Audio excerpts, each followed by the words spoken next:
বাংলাদেশ একটি নাম, একটি ইতিহাস। বহু উত্থান পতন, চড়াই উতরাই পেরিয়ে দেশটি আজ পরিপূর্ণতর রূপ পাচ্ছে। পরিপূর্ণতার এই ছবিটির পেছনে লুকিয়ে আছে ইতিহাসের এক সুদীর্ঘ কালক্রম।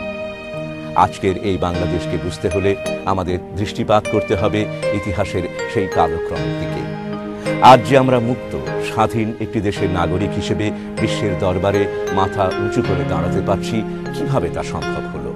কি করে তৎকালীন পাকিস্তানি সামরিক জান্তার নিগড় ভেঙে এক রক্তক্ষয়ী যুদ্ধের মাধ্যমে স্বাধীন বাংলাদেশের অভ্যুদয় ঘটল? এবং এই অর্জনের পেছনে যে প্রস্তুতি এবং বাংলাদেশের গত ৩৪ বছরের কালানুক্রমে যে ঝোড়ো বাতাস বয়ে গেছে, তার প্রেক্ষাপটটিরও আনুপূর্বিক ইতিহাস আমাদের জানা প্রয়োজন। আমরা আপনাদের সামনে হাজির হয়েছি বাংলাদেশ আমার বাংলাদেশ নামের ধারাবাহিকটির মাধ্যমে, যাতে বর্তমান ও আগামী প্রজন্মের সামনে আমরা ইতিহাসের সেই অকথিত বা অল্প কথিত বিষয়গুলো তুলে ধরতে পারি। স্বাধীনতা যুদ্ধপূর্ব বাংলাদেশে অর্থাৎ তৎকালীন পূর্ব পাকিস্তানে একটি সাধারণ নির্বাচন হয়েছিল ১৯৭০ সালে। ৭০-এর সেই নির্বাচনটি ছিল পাকিস্তানের রাজনৈতিক ইতিহাসে একটি অত্যন্ত গুরুত্বপূর্ণ ঘটনা। কারণ এই নির্বাচনকে কেন্দ্র করে উদ্ভূত পরিস্থিতির কারণেই পাকিস্তান ভেঙে দুটুকরো হয়ে যায়। ৭০-এর সেই নির্বাচনে আওয়ামী লীগ পূর্ব পাকিস্তানে নিরঙ্কুশ সংখ্যাগরিষ্ঠতা লাভ করে। সামরিক গোয়েন্দাদের রিপোর্ট ছিল আওয়ামী লীগ ১২০টি আসন পেতে পারে। এই তথ্যের ভিত্তিতে তারা ভেবেছিল যে পাকিস্তানের রাজনৈতিক দলগুলোর পরস্পরের মধ্যে তীব্র কলহ সৃষ্টি করে প্রকৃত অর্থে সামরিক শাসকই দেশ পরিচালনা করে যাবে। কিন্তু নির্বাচনের রায়ে তাদের সমস্ত পরিকল্পনা ভেস্তে যায়। পাকিস্তানি সামরিক বাহিনী তখন এক গভীর ষড়যন্ত্রে লিপ্ত হয়। অবশ্যই কথা মানতেই হবে যে সামরিক বাহিনীর এই ষড়যন্ত্রের খেলা ছিল পাকিস্তানি রাজনীতির ললাট লিখন। আর সেটা বুঝতে পেরেই ভাসানী ৭০-এর নির্বাচন বর্জন করেন এবং স্লোগান তোলেন, ভোটের বাক্সে লাথি মারো, বাংলাদেশ স্বাধীন করো। কাগমারির সম্মেলনে ২ বছর আগে মৌলানা ভাসানী ১৯৫৫ সালের ১৭ই জুন পল্টন ময়দানে আওয়ামী মুসলিম লীগের জনসভায় সভাপতির ভাষণেও পশ্চিম পাকিস্তানিদেরকে আসসালামু আলাইকুম জানিয়েছিলেন। কাগমারিতে দ্বিতীয়বার জোরের সঙ্গে বিষয়টি উল্লেখ করাতে বেশ হইচই পড়ে যায়। এখানে আরেকটি বিষয় উল্লেখ্য যে ১৯৫৮ সালের ৭ই অক্টোবর পর্যন্ত ২ দফায় দীর্ঘ সময়ে আওয়ামী লীগ পূর্ব পাকিস্তানে ক্ষমতাসীন থাকলেও বাজেট অধিবেশন ছাড়া আর কখনো প্রাদেশিক পরিষদের অধিবেশন ডাকেনি। আওয়ামী লীগ আহুত শেষ অধিবেশন অনুষ্ঠিত হয় ১৯৫৮ সালের ২৩শে সেপ্টেম্বর। সেই অধিবেশনেই ডেপুটি স্পিকার শাহেদ আলীকে চেয়ার দিয়ে পিটিয়ে মারা হয় এবং এই হত্যার ঘটনাটিকে কারণ দেখিয়েই ১৯৫৮ সালের ৭ই অক্টোবর সামরিক আইন জারি করা হয়। পরোক্ষভাবে আওয়ামী লীগ পাকিস্তানে সামরিক শাসন জারির কারণ হয়ে দাঁড়ায়। এই স্বায়ত্তশাসনের দাবির ব্যাপারে মৌলানা ভাসানী ছিলেন এক নিরলস সংগ্রামী। শুধু কাগমারিতেই নয়, ১৯৪৭ সালে যখন মহাত্মা গান্ধী এবং মোহাম্মদ আলী জিন্নাহর নেতৃত্বে ব্রিটিশ বিরোধী লড়াইয়ের মাধ্যমে ভারত বিভক্ত হয়ে পাকিস্তানের জন্ম হয়, সেই স্বাধীন পাকিস্তানের জন্মলগ্নেই ভাসানী যখন ১৯৪৯ সালের ২৩শে জুন বিশ্ববিদ্যালয়ের সংগ্রামী ছাত্রদের নিয়ে পূর্ব বাংলা আওয়ামী মুসলিম লীগ গঠন করেন, যার সাধারণ সম্পাদক ছিলেন শামসুল হক এবং যুগ্ম সম্পাদক ছিলেন শেখ মুজিবুর রহমান ও খন্দকার মুশতাক আহমেদ। সেই সময়ই দলের ৪২ দফা বিশিষ্ট ইশতেহারের প্রথম দাবি ছিল লাহোর প্রস্তাব অনুসারে প্রতিরক্ষা, পররাষ্ট্র ও মুদ্রা ব্যবস্থা কেন্দ্রীয় সরকারের হাতে রেখে বাংলার জন্য পূর্ণ আঞ্চলিক স্বায়ত্তশাসন। পরবর্তীকালে ১৯৫৪ সালের হক ভাসানীর যুক্তফ্রন্টের নির্বাচনের সময় ২১ দফায় ১৯ নম্বর দফায়ও পূর্ণ স্বায়ত্তশাসনের প্রস্তাব ছিল। উল্লেখ্য, ১৯৬৬ সালে লাহোরের গোলটেবিল বৈঠকে রুহুল কুদ্দুস কর্তৃক লিখিত ও শেখ মুজিব কর্তৃক উত্থাপিত ৬ দফার প্রথম ৩টিই হল ভাসানীর নেতৃত্বে ৪২ দফার প্রথম দফা এবং যুক্তফ্রন্টের ২১ দফার ১৯ নম্বর দফাকে ভেঙে করা। ১৯৬৬ সালের ২৩শে মার্চ পায়োনিয়ার প্রেস থেকে মুদ্রিত ও শেখ মুজিব কর্তৃক রচিত হয় ৬ দফা কর্মসূচি। আমাদের বাঁচার অধিকার নামক পুস্তিকাতেও বলা হয় লাহোর প্রস্তাব অনুযায়ী পূর্ব বাংলার স্বায়ত্তশাসন দিতে হবে। যাই হোক, এখানে আরও উল্লেখ করতে হয় যে শেখ মুজিব তার রাজনীতির প্রথম যুগে ভাসানীর দ্বারা প্রভাবিত হলেও মুজিব ক্ষমতাসীন ব্যক্তিত্ব সোহরাওয়ার্দীর দিকেই পুরোপুরি ঝুঁকে পড়েন। এবং সোহরাওয়ার্দীর আদর্শে অনুরক্ত হন। এর ফলস্বরূপ প্রধানমন্ত্রী সোহরাওয়ার্দী শেখ মুজিবুর রহমানকে টি বোর্ডের চেয়ারম্যান পদে নিযুক্ত করেন এবং মোটা অঙ্কের ভাতাসহ গাড়ি বাড়ির ব্যবস্থা করে দেন। রাজনীতিতে ভাসানী অসাম্প্রদায়িক ও স্বায়ত্তশাসনের সমর্থক হওয়ার কারণে সেই কাগমারি সম্মেলনেই ভাসানীকে একজন কমিউনিস্ট, পাকিস্তানের সংহতি বিরোধী এবং ভারতের দালাল বলে গালি দেয়া হয়। এই সময় সরকার ও আওয়ামী লীগের প্ররোচনায় পত্রিকাগুলো ভাসানী ন্যাপের বিরুদ্ধে প্রত্যক্ষ যুদ্ধে লিপ্ত হয়। এত আক্রমণ এবং ঝড়ঝঞ্ঝার পরও তদানীন্তন পাকিস্তানের রাজনীতিতে পূর্ব পাকিস্তানের অধিবাসীদের স্বার্থ রক্ষায় মৌলানা ভাসানী ছিলেন আপোষহীন এক বলিষ্ঠ কণ্ঠ। এখানে উল্লেখ্য যে 1958 সালে আইয়ুব সামরিক শাসন জারির মাধ্যমে ক্ষমতা দখল করে বসেন। সামরিক শাসন জারির পর উদ্ভূত পরিস্থিতির কারণে সমস্ত রাজনৈতিক কর্মকাণ্ডই স্থগিত হয়ে পড়ে।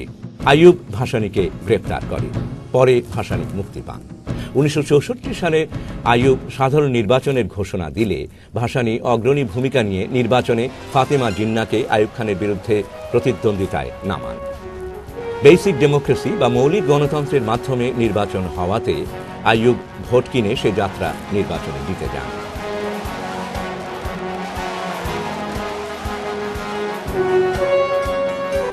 এরপর রাজনৈতিক দলগুলোর প্রস্তুতি নিতে একটু সময় লাগলেও 1966 সালে লাহোরে সর্বদলীয়ভাবে গোলটেবিল বৈঠক ডাকা হয়। গোলটেবিল বৈঠকেই শেখ মুজিব 6 দফা উত্থাপনের চেষ্টা করে। এখানে আরেকটি বিষয় উল্লেখ করা দরকার। এই 6 দফাই আওয়ামী লীগ ও শেখ মুজিবকে ইতিহাসের একটি বিশেষ অবস্থানে তুলে নিয়ে আসে। কিন্তু এখন প্রশ্ন হচ্ছে যে এই 6 দফার রূপকার কে? এই বিষয়টি একটি বড় ধরনের রহস্যের জন্ম দেয়। কারণ 1966 সালের 5 ফেব্রুয়ারি লাহোরে উত্থাপিত হওয়ার আগ পর্যন্ত ঘুণাক্ষরেও কেউই এই 6 দফা সম্পর্কে কিছুই জানতে পারেনি। এমনকি তার সাথে সমন্বয়কারী হিসেবে যারা লাহোর গিয়েছিল কেউই 6 দফার বিষয়ে কিছুই জানতেন না। হঠাৎই শেখ মুজিব 6 দফা উত্থাপন করেন। ফলে আওয়ামী লীগ নেতারা তো বটেই, এমনকি অন্যান্য দলের নেতারাও বিস্মিত হয়ে পড়েন। নিখিল পাকিস্তান আওয়ামী লীগের প্রেসিডেন্ট নওয়াবজাদা নাসরুল্লাহ খান শেখ মুজিব কর্তৃক 6 দফা উত্থাপনে যুগপৎ বিব্রত ও বিস্মিত হন। কারণ বিষয়টি প্রেসিডেন্ট হিসেবে তার তো নয়ই, অন্য কারুরই জানা ছিল না। এতে উভয় পাকিস্তানের আওয়ামী লীগে ভাঙনের সূত্রপাত ঘটে। পরবর্তীতে নাসরুল্লাহ খান আওয়ামী লীগ থেকে পদত্যাগ করে নতুন দল গঠন করেন। 6 দফার বিষয়টি এখানেই ক্ষান্ত হওয়ার কথা, অন্তত সাময়িকভাবে হলেও। কিন্তু তা না ঘটে বিষয়টি রাজনৈতিক অঙ্গনকে আরও উত্তপ্ত করে তোলে। আজ ইতিহাস সাক্ষ্য দেবে এই 6 দফার প্রকৃত রূপকার ছিল, অবিশ্বাস্য হলেও সত্য, তৎকালীন পাকিস্তানের president field marshal Mohammad Ayub Khan. এখন প্রশ্ন হলো, কেন আইয়ুব খান এমন একটি প্রস্তাব শেখ মুজিবকে দিয়ে প্রবর্তন করলেন?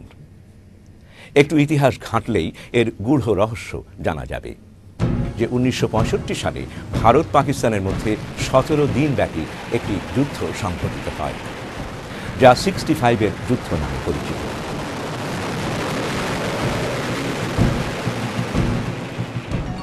এই যুদ্ধের পরিসমাপ্তি ঘটে তাশখান্ত চুক্তির মাধ্যমে। কিন্তু এই চুক্তিটি পাকিস্তানের জেনারেল ও রাজনীতিবিদরা মেনে নিতে পারেননি। সারা পাকিস্তানে প্রতিবাদের ঝড় ওঠে। আইয়ুব খান তখন ঘাবড়ে গিয়ে পাকিস্তানি মিলিটারি ব্যুরোক্রেসি ও রাজনীতিকদের দৃষ্টি অন্যদিকে ঘুরিয়ে দিতে এবং শেষ পর্যন্ত যাতে তার হাতকেই শক্তিশালী করে তোলে সেই উদ্দেশ্যে পূর্ব পাকিস্তানে প্রাদেশিকভাবে বহুবার আলোচিত সেই স্বায়ত্ত শাসনকেই হাতিয়ার হিসেবে ব্যবহার করতে সচেষ্ট হয়ে ওঠেন। আইয়ুব ডাকসাইটে সিভিল সার্ভেন্ট। পাকিস্তানের কেন্দ্রীয় তথ্য সচিব আলতাফ গওহরকে দিয়ে 6 দফার প্রণয়ন করান এবং আলতাফ গওহরই কর্মসূচিটি জনাব রুহুল কুদ্দুসকে দেন। রুহুল কুদ্দুস কর্মসূচিটি কৃষি ব্যাংকের ম্যানেজিং ডিরেক্টর খায়রুল কবিরকে দিয়ে টাইপ করিয়ে বিমানে ওঠার আগ মুহূর্তে শেখ মুজিবের হাতে গুঁজে দেন। বিষয়টি আরও স্পষ্ট হয়ে ওঠে এ কারণে সেই সময় আলতাফ গওহর পাকিস্তানের সমস্ত পত্রপত্রিকা ও মিডিয়াকে নির্দেশ দেন 6 দফার বহুল প্রচারের, আর এইভাবেই 6 দফা দ্রুত প্রচার লাভ করে। বিষয়টি আলতাফ গওহরও বেশ খেলিয়ে তোলাতে পেরেছিলেন, কারণ শেখ মুজিব যখন লাহোর কনফারেন্সে 6 দফা উত্থাপনে ব্যর্থ হয়ে বিফল মনোরথ, তখন 10 ফেব্রুয়ারি লাহোরে সাংবাদিকদের সঙ্গে সাক্ষাৎকারে 6 দফা বিষয়টি তিনি ব্যাখ্যা করেন। আর সাথে সাথে বিষয়টি নিয়ে সংবাদ মাধ্যম ঝাঁপিয়ে পড়ে। বহু পত্রিকায় ফলাও করে বিষয়টি ছাপা হয় এবং হিসেব অনুযায়ী পশ্চিম পাকিস্তানি নেতারা পাকিস্তান ভাঙনের অভিযোগ তুললে শেখ মুজিব 17 ফেব্রুয়ারি এক সাংবাদিক সম্মেলন ডাকেন। সম্মেলনে তিনি স্পষ্ট ভাষায় বলেন যে 6 দফার কারণে পাকিস্তান তো ভাঙবেই না, বরং 6 দফা উভয় অংশের অটুট সম্পর্ক গড়ে তুলবে এবং 6 দফা জাতীয় সংহতি জোরদার করবে। শেখ মুজিবের আরেকটি কর্মকাণ্ড কি করে আইয়ুবের হাতকে শক্তিশালী করেছিল সে বিষয়ে উল্লেখ করা একান্ত প্রয়োজন। তাশখন্দ চুক্তির বিরুদ্ধে যখন পাকিস্তানের রাজনৈতিক ব্যক্তিরা সোচ্চার হয়ে উঠেছিলেন, তখন পূর্ব পাকিস্তান আওয়ামী লীগ তাশখন্দ চুক্তির পক্ষে অর্থাৎ আইয়ুবের পক্ষে অবস্থান নেন। প্রথমে লাহোর কনফারেন্সে 6 দফার কোনো আলামতি ছিল না, বরং প্রথম থেকেই তাশখন্দ চুক্তির বিরুদ্ধে প্রস্তাব উঠেছিল। কিন্তু এখানে আওয়ামী লীগ তাশখন্দ চুক্তির পক্ষে অবস্থান নেয়। এমনকি শেখ মুজিব লাহোর কনফারেন্সে যোগ দেওয়ার আগেই 4 ফেব্রুয়ারি শুক্রবার ঢাকা বিমানবন্দরে বলেন যে তাশখন্দ বিরোধী প্রস্তাব গৃহীত হইলে বৈঠক বর্জন করিব। শেখ মুজিবের এই বক্তব্য ছিল প্রেসিডেন্ট আইয়ুব খানের বক্তব্যেরই সমান্তরাল। আইয়ুব রাজনৈতিক নেতাদের উদ্দেশ্যে বলেন, তাশখন্দ চুক্তির অযৌক্তিক সমালোচনা না করে গঠনমূলক প্রস্তাব দিন। কিন্তু তারপরও লাহোর সম্মেলনে আইয়ুব এবং শেখ মুজিব উভয়ের বক্তব্যকেই উপেক্ষা করে খুব জোরালোভাবেই তাশখন্দ চুক্তির বিরুদ্ধে প্রস্তাব গৃহীত হয়। আমরা একটু আগেই উল্লেখ করেছি যে তখনও পর্যন্ত 6 দফার কোনো গণভিত্তি তৈরি হয়নি, আর রাজনৈতিক অভিজ্ঞতা সম্পন্ন শেখ মুজিব বুঝতে পেরেছিলেন যে গণভিত্তি ছাড়া কোনো ইস্যুই শুধুমাত্র মিডিয়ার ওপর টিকে থাকতে পারে না। তাই 6 দফারও একটি গণভিত্তি দরকার। কিন্তু তখনও তিনি 6 দফার সেরকম কোনো সম্ভাবনা দেখতে পাচ্ছিলেন না। সেরকম একটি নাজুক পরিস্থিতি থেকে 6 দফাকে তুলে আনতে শেখ মুজিব হাত বাড়ান ছাত্র নেতাদের দিকে। শেখ মুজিব তৎকালীন ছাত্র নেতাদের সাহায্য প্রার্থনা করেন এবং দেখা যাক এ প্রসঙ্গে তৎকালীন ছাত্রলীগ নেতা আব্দুর রাজ্জাক কি বলেন। এমনি একটি পরিস্থিতিতে তিনি আমাদেরকে ডাকেন। আমি তখন ছাত্রলীগের সাধারণ সম্পাদক এবং সৈয়দ মোজারুল হক বাকি সভাপতি। আমাদেরকে তিনি ডাকেন যে আলাপ করার জন্য। আমরা তখন ওনার সঙ্গে দেখা করি। উনি আমাদেরকে বললেন যে আজকের বিকালটা তোদের সঙ্গে আলোচনা করব। তিনি বললেন যে তোরা আমাকে সমর্থন করবি না, আমি তো বিপদে পড়ে গেছি, আমার উপরে আমি যখন 6 দফা দেওয়ার পরে বিভিন্ন দিকে অ্যাটাক আসতেছে, সমর্থন। তা আমি কথা বলছিলাম, আমি বললাম যে নিশ্চয়ই। 6 দফাকে জনপ্রিয় করার লক্ষ্যে শেখ মুজিব বিভিন্ন জেলা সদরে জনসভায় ভাষণ দেওয়া শুরু করেন। 7 জুনকে আওয়ামী লীগ 6 দফা আদায় দিবস হিসেবে এখন পালন করে থাকে। এখানে আমরা খতিয়ে দেখি যে এই 7 জুন প্রকৃতপক্ষে কি ঘটেছিল। 7 জুনের যে ঘটনাকে কেন্দ্র করে শেখ মুজিবকে 8 জুন গ্রেপ্তার করা হয় সেটিও ছিল সরকার সৃষ্ট। ঘটনাটি ঘটে এরকম: 7 জুন আওয়ামী লীগ হরতালের ডাক দেয়। হরতাল ঢাকা শহরে তেমন একটা সাড়া জাগাতে পারে না, কিন্তু ঘটনার মোড় ঘুরে যায় তেজগাঁও শিল্প এলাকার একটি ক্ষুদ্র ঘটনায়। তেজগাঁও শিল্প এলাকায় পুলিশ নিরীহ শ্রমিকদের বেধড়ক লাঠিপেটা করলে শ্রমিকদের সাথে সংঘর্ষে 2 জন নিহত ও 10-15 জন আহত হয়। নারায়ণগঞ্জেও একই ঘটনা ঘটে। সেখানে মৃতের সংখ্যা 11 জনে গিয়ে দাঁড়ায় এবং বহু আহত হয়। এই ঘটনায় তেজগাঁ, ঢাকা বিশ্ববিদ্যালয় ও নারায়ণগঞ্জ থেকে হাজার হাজার লোক বিকেলে পল্টন ময়দানে আহত আওয়ামী লীগের মিটিংয়ের দিকে ছুটে যায়। তারা সেখানে গিয়ে বিস্ময়ের সঙ্গে লক্ষ্য করে যে মঞ্চে কোনো নেতা নেই। মূলত 7 জুন পল্টনে কোনো মিটিংই হয়নি। 69-এর প্রবল গণ অভ্যুত্থান ঘটে মৌলানা ভাসানীর হাত ধরেই। এতে যোগ দেয় ছাত্ররা। মূলত মৌলানা ভাসানী 1966 সালের 4 থেকে 7 জুন ন্যাপের কনভেনশনে স্বায়ত্তশাসনকে প্রধান করে 14 দফা দাবি উত্থাপন করেন এবং এই দাবিকে সাফল্যমণ্ডিত করার লক্ষ্যে মৌলানা ভাসানী ঘেরাও আন্দোলনের সূচনা করেন। 1968 সালের 6 ডিসেম্বর পল্টন ময়দানে জনসভা শেষে ভাসানী গভর্নর হাউস ঘেরাও করতে যান। সেখানে পুলিশ নির্যাতন নেমে এলে ভাসানী 7 ডিসেম্বর হরতাল ডাকেন। হরতালের সময় পুলিশের গুলিতে 3 জন নিহত ও 16 জন আহত হয়। ফলে 8 ডিসেম্বরও হরতাল পালিত হয়। 144 ধারা ভঙ্গ করে ভাসানী পল্টন ময়দানে গায়েবানা জানাজায় ইমামতি করে আন্দোলনে প্রচণ্ড গতিবেগ সঞ্চার করেন। ফলে তীব্র আইয়ুব বিরোধী আন্দোলনের সূচনা হয়। 1968 সালে মওলানা ভাসানীকৃত শুরু হওয়া প্রবল আইয়ুব বিরোধী আন্দোলনে ঘৃতাহুতি ঢেলে দেন আইয়ুব স্বয়ং আগরতলা ষড়যন্ত্র মামলার মাধ্যমে। এই মামলায় আন্দোলন দপদপ করে জ্বলে ওঠে। ভাসানীর জ্বালাও পোড়াও আন্দোলন থেকে বেরিয়ে আসে সেই অব্যর্থ স্লোগানটি, জেলের তালা ভাঙব, শেখ মুজিবকে আনব। এই আন্দোলনের তোড়ে আইয়ুবের শাসনযন্ত্র তীব্রভাবে নড়ে ওঠে। সেনাপ্রধান ইয়াহিয়া খানের নেতৃত্বে চিফ অব আর্মি স্টাফ গুল হাসান, জেনারেল পীরজাদা, জেনারেল মুজাফফর উদ্দিন সহ উচ্চপদস্থ সামরিক কর্মকর্তারা এক বিশেষ অধিবেশনে সিদ্ধান্ত নেন মার্শাল ল জারির। তারা আইয়ুব খানকে জানিয়ে দেন, আমরা পরিস্থিতির অবনতি আর দেখতে চাই না। 25শে মার্চের আগেই আপনার যা করণীয় তা করে ফেলুন। ভীত সন্ত্রস্ত আইয়ুব আন্দোলনকে স্তিমিত করার লক্ষ্যে গোলটেবিল বৈঠকের আয়োজন করে। কিন্তু পশ্চিম পাকিস্তানি নেতারা শেখ মুজিবকে ছাড়া বৈঠকে বসতে রাজি হলেন না। বাধ্য হয়ে তখন আইয়ুব খান তাঁর প্রতিরক্ষামন্ত্রী অ্যাডমিরাল এ.আর. খান এবং মিলিটারি ইন্টেলিজেন্স ডাইরেক্টরকে পাঠিয়ে দেন ঢাকা ক্যান্টনমেন্টে। বন্দী শেখ মুজিবের সাথে দীর্ঘ 3 ঘণ্টা ব্যাপী গোপন বৈঠকে শেখ মুজিব জানান, আমি প্রেসিডেন্ট আইয়ুবের খেদমত করতে চাই। বিশ্বে তার মতো একজন প্রেসিডেন্ট বিরল। এজন্য আমি জামিনও প্রার্থনা করি না, আমি বন্দী অবস্থাতেই ইসলামাবাদ যাব। প্যারোলে মুক্তি নিয়ে শেখ মুজিব গোলটেবিল বৈঠকে যোগ দিতে রাজি হয়, আস্থা ফিরে পায় আইয়ুব খান। মওলানা ভাসানী ঘৃণা ভরে এই গোলটেবিলের আহ্বান প্রত্যাখ্যান করলেন। গোলটেবিলে যোগ না দেওয়ার যুক্তি হিসেবে মওলানার সেই বিখ্যাত উক্তি, অত্যাচারিত ও অত্যাচারী একই টেবিলে বসলে অত্যাচারেরই জয় হয়। ভাসানীর নিষেধকে উপেক্ষা করে মুজিব গোলটেবিল বৈঠকে যোগ দেন। এই বৈঠকেই মুজিব আইয়ুবকে প্রেসিডেন্ট থাকার জন্য অনুরোধ করেন এবং মুজিবকে প্রধানমন্ত্রী করার কথা বলেন। আর কুর্মিটোলায় বন্দী অবস্থায় আলোচনার শর্তানুযায়ী এবং মুজিবের অনুরোধে আইয়ুব কেন্দ্রীয় শিক্ষামন্ত্রী হিসেবে নিয়োগ দেন শেখ মুজিবের ঘনিষ্ঠ জন, যার অধীনে দীর্ঘদিন মোটা বেতনে চাকরি করতেন আলফা ইন্স্যুরেন্সের মালিক ইউসুফ হারুন ও পূর্ব পাকিস্তানের গভর্নর হিসেবে এম.এন. হুদাকে। কিন্তু এত প্রস্তুতিও ব্যর্থ হয়। মওলানা ভাসানীর নেতৃত্বে প্রবল জনরোষের চাপে আইয়ুব খান পদত্যাগ করতে বাধ্য হন। মওলানা ভাসানীর ছবিসহ টাইম পত্রিকা একটি রিপোর্ট পেশ করে, যেখানে হেডলাইনে মওলানাকে দ্য প্রফেট অফ ভায়োলেন্স উপাধিতে ভূষিত করা হয়। ওই পত্রিকার রিপোর্টে বলা হয়, মওলানা ভাসানী একমাত্র ব্যক্তি যার পক্ষে এশিয়ার লৌহ মানব বলে পরিচিত আইয়ুব খানকে শাসন ক্ষমতা থেকে নামিয়ে আনা সম্ভব হয়েছে। সেই সময় মওলানা ভাসানীর ন্যাপের ছাত্রাংশ ছাত্র ইউনিয়ন মেনন গ্রুপ 11 দফার মাধ্যমে স্বাধীন জনগণতান্ত্রিক পূর্ব বাংলা প্রতিষ্ঠার দাবি জানান। যদিও ইয়াহিয়া খান পূর্ব শর্তানুসারে নির্বাচনের ঘোষণা দিয়েছিলেন, 70-এর নির্বাচনটি ইয়াহিয়া ঘোষণা করেছিল লিগ্যাল ফ্রেমওয়ার্ক অর্ডার LFOর আওতায়।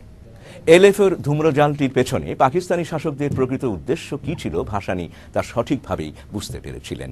তাই তিনি LFOর সমালোচনায় মুখর হয়ে ওঠেন। অন্যদিকে মুজিব LFO মেনেই নির্বাচনে অংশ নেন। LFOর অধীনে শেখ মুজিব এই নির্বাচনে অংশগ্রহণের তীব্র সমালোচনা করেন মওলানা ভাসানী। কিন্তু শেখ মুজিব বিরোধিতা করলেও শেষ পর্যন্ত এই কাঠামোর ভেতরেই নির্বাচনে অংশ নেয়ার সিদ্ধান্ত নেন। কারণ অন্যান্য ধারা বাদ দিলেও 2 নম্বর ধারায় বর্ণিত সংবিধানে ইসলামী আদর্শ সংরক্ষিত রাখার বিষয়টি আওয়ামী লীগের সাথে কোনো দ্বন্দ্ব তৈরি করেনি। তার চেয়েও খারাপ ব্যাপার হলো একটি সামরিক শাসনের অধীনে নির্বাচনে অংশগ্রহণ। তাই বিভিন্ন মহল থেকে এর বিরুদ্ধে সমালোচনার ঝড় ওঠে। এত ব্যাপক সমালোচনা উপেক্ষা করেও সামরিক জান্তার অধীনে নির্বাচনে অংশগ্রহণের পেছনে কি পরিকল্পনা ও চিন্তা ক্রিয়াশীল ছিল শেখ মুজিবের মনে? শোনা যাক আওয়ামী লীগেরই তৎকালীন হুইপ 70-এর নির্বাচিত MP ব্যারিস্টার আমিরুল ইসলামের ভাষ্যে। যখন আমরা এই কথাটা বলতাম বঙ্গবন্ধুকে যে আপনি ইয়াহিয়া খানের অধীনে যে নির্বাচন করতে যাচ্ছেন, এটা নিয়ে অনেকেই সমালোচনা করছেন, মওলানা ভাসানী থেকে শুরু করে অনেকেই, যে আপনি এই একটা লিগ্যাল ফ্রেমওয়ার্কের ভেতরে নির্বাচন করতে যাচ্ছেন, এ সম্পর্কে আপনার চিন্তা কি? উনি আমাদেরকে একটি কথা বলতেন যে দেখ, আমি একবারের মতো নিষ্পত্তি করতে চাই যে এই দেশের মানুষের পক্ষে কে কথা বলবে। কারণ যখনই এদের সাথে আমরা বসতে যাই তখন ওই নুরুল আমিন থেকে শুরু করে হামিদুল হক চৌধুরী, যত রকমের লোকজন আছে, বিভিন্ন লোক নাম নাই বা করলাম, তারা যেও সেখানে তাদেরকেও ডাকা হয়, সেটা গোলটেবিল বৈঠকে হোক, কোনো সাংবিধানিক আলোচনায় হোক। অতএব একবারের মতো নিষ্পত্তি হয়ে যায়। তো আমি নির্বাচন চাই, যে নির্বাচনের ফলাফলের ভিত্তিতে নির্বাচিত প্রতিনিধিরা কতখানি ইফেক্টিভ হবে, তার চেয়ে তো বড় কথা যে এই দেশের মানুষের পক্ষে কথা বলবার অধিকার কার রয়েছে, এই বৈধতাটার বড় প্রয়োজন। রাজনীতিতে প্রাজ্ঞ, দূরদর্শী ও বর্ষিয়ান মজলুম জননেতা মওলানা ভাসানী বুঝেছিলেন কুচক্রী এই সামরিক শাসনের নিগড় থেকে মুক্তির একটাই পথ, নির্বাচন নয়, স্বাধীনতা। তিনি আওয়াজ তোলেন, ভোটের বাক্সে লাথি মারো, বাংলাদেশ স্বাধীন করো। আপোষ না সংগ্রাম, সংগ্রাম সংগ্রাম। নির্বাচন নির্বাচন, বর্জন বর্জন। নির্বাচনের কথা কয় যারা, মার্শাল্লর দালাল তারা। নির্বাচনের ভাওতাবাজি ব্যর্থ করো, ব্যর্থ করো। 1970-এর নির্বাচনের ঠিক আগ মুহূর্তে ঘটে যায় 70-এর প্রলয়ঙ্করী ঘূর্ণিঝড়। তাতে মারা যায় 5 লক্ষাধিক লোক। এই প্রদেশের সমস্ত রাজনৈতিক দলগুলো একযোগে নির্বাচন পেছানোর দাবি তোলে, কিন্তু নির্বাচন না পেছানোর ব্যাপারে শেখ মুজিব থাকেন অনড়। ফলে 70 সালেই নির্বাচন অনুষ্ঠিত হয়। নির্বাচনে আওয়ামী লীগ একক সংখ্যাগরিষ্ঠতা অর্জন করে। যদিও শেখ মুজিবের এই অভাবনীয় সাফল্যের নেপথ্য কারণ ছিল শক্তিশালী প্রতিদ্বন্দ্বী মওলানা ভাসানী ও আতাউর রহমান খান সহ সমস্ত বিরোধী দলের নির্বাচন বর্জন।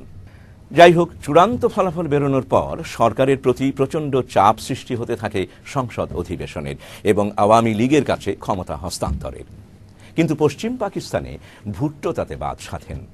এই অচল অবস্থা নিরসনে অনুষ্ঠিত হয় শেখ মুজিব ইয়াহিয়া বৈঠক।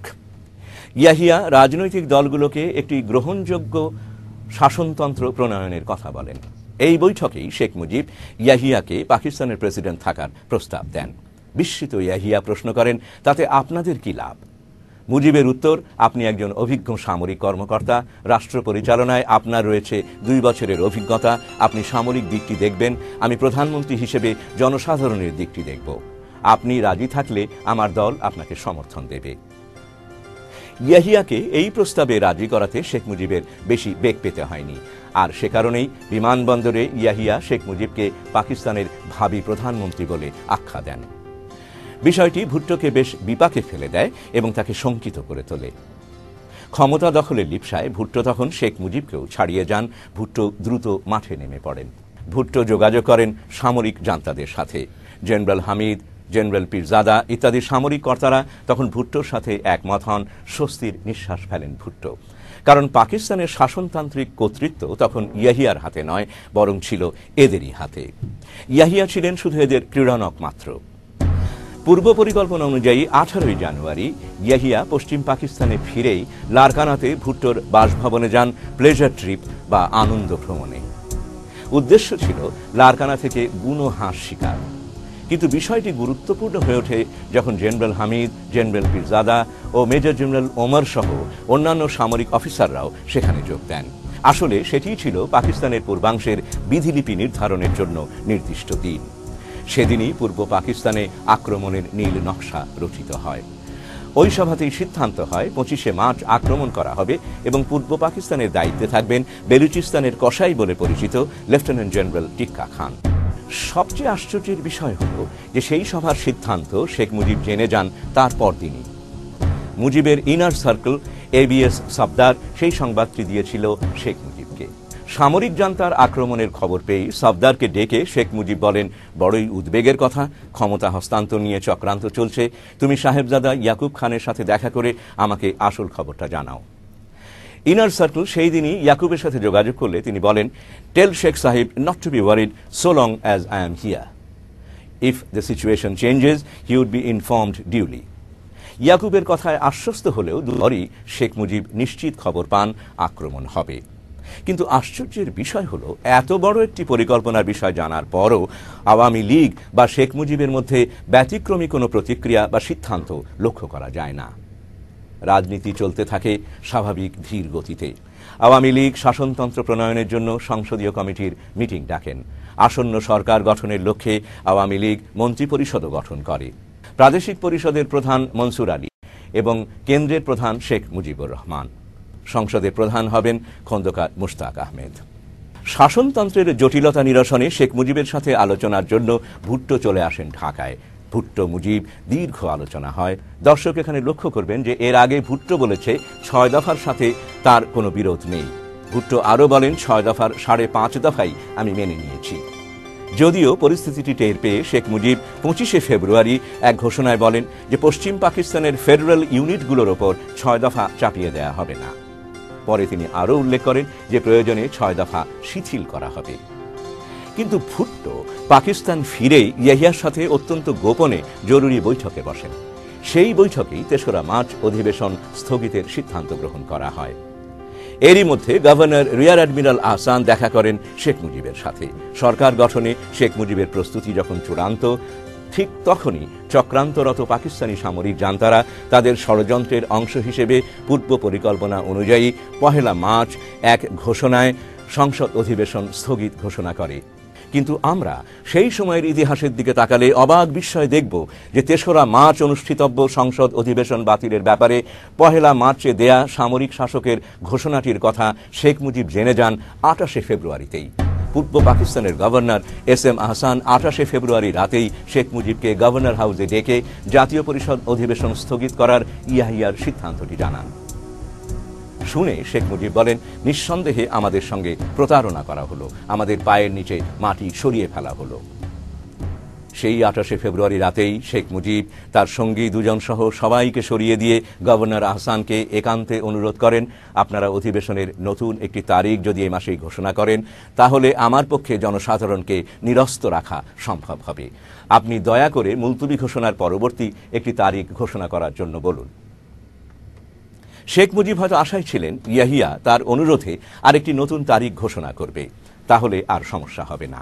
সে কারণেই তিনি নিশ্চিত মনে 1 মার্চ অধিবেশনের বাতিলের ঘোষণার দিন হোটেল পূর্বানীতে আওয়ামী লীগের সংসদীয় কমিটির অধিবেশনে যোগ দিয়েছিলেন।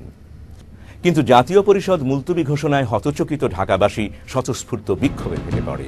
ঢাকা স্টেডিয়ামে আন্তর্জাতিক ক্রিকেট ম্যাচ দর্শক কর্তৃক পরিত্যক্ত হয় এবং প্যান্ডেলে আগুন ধরিয়ে দেওয়া হয়।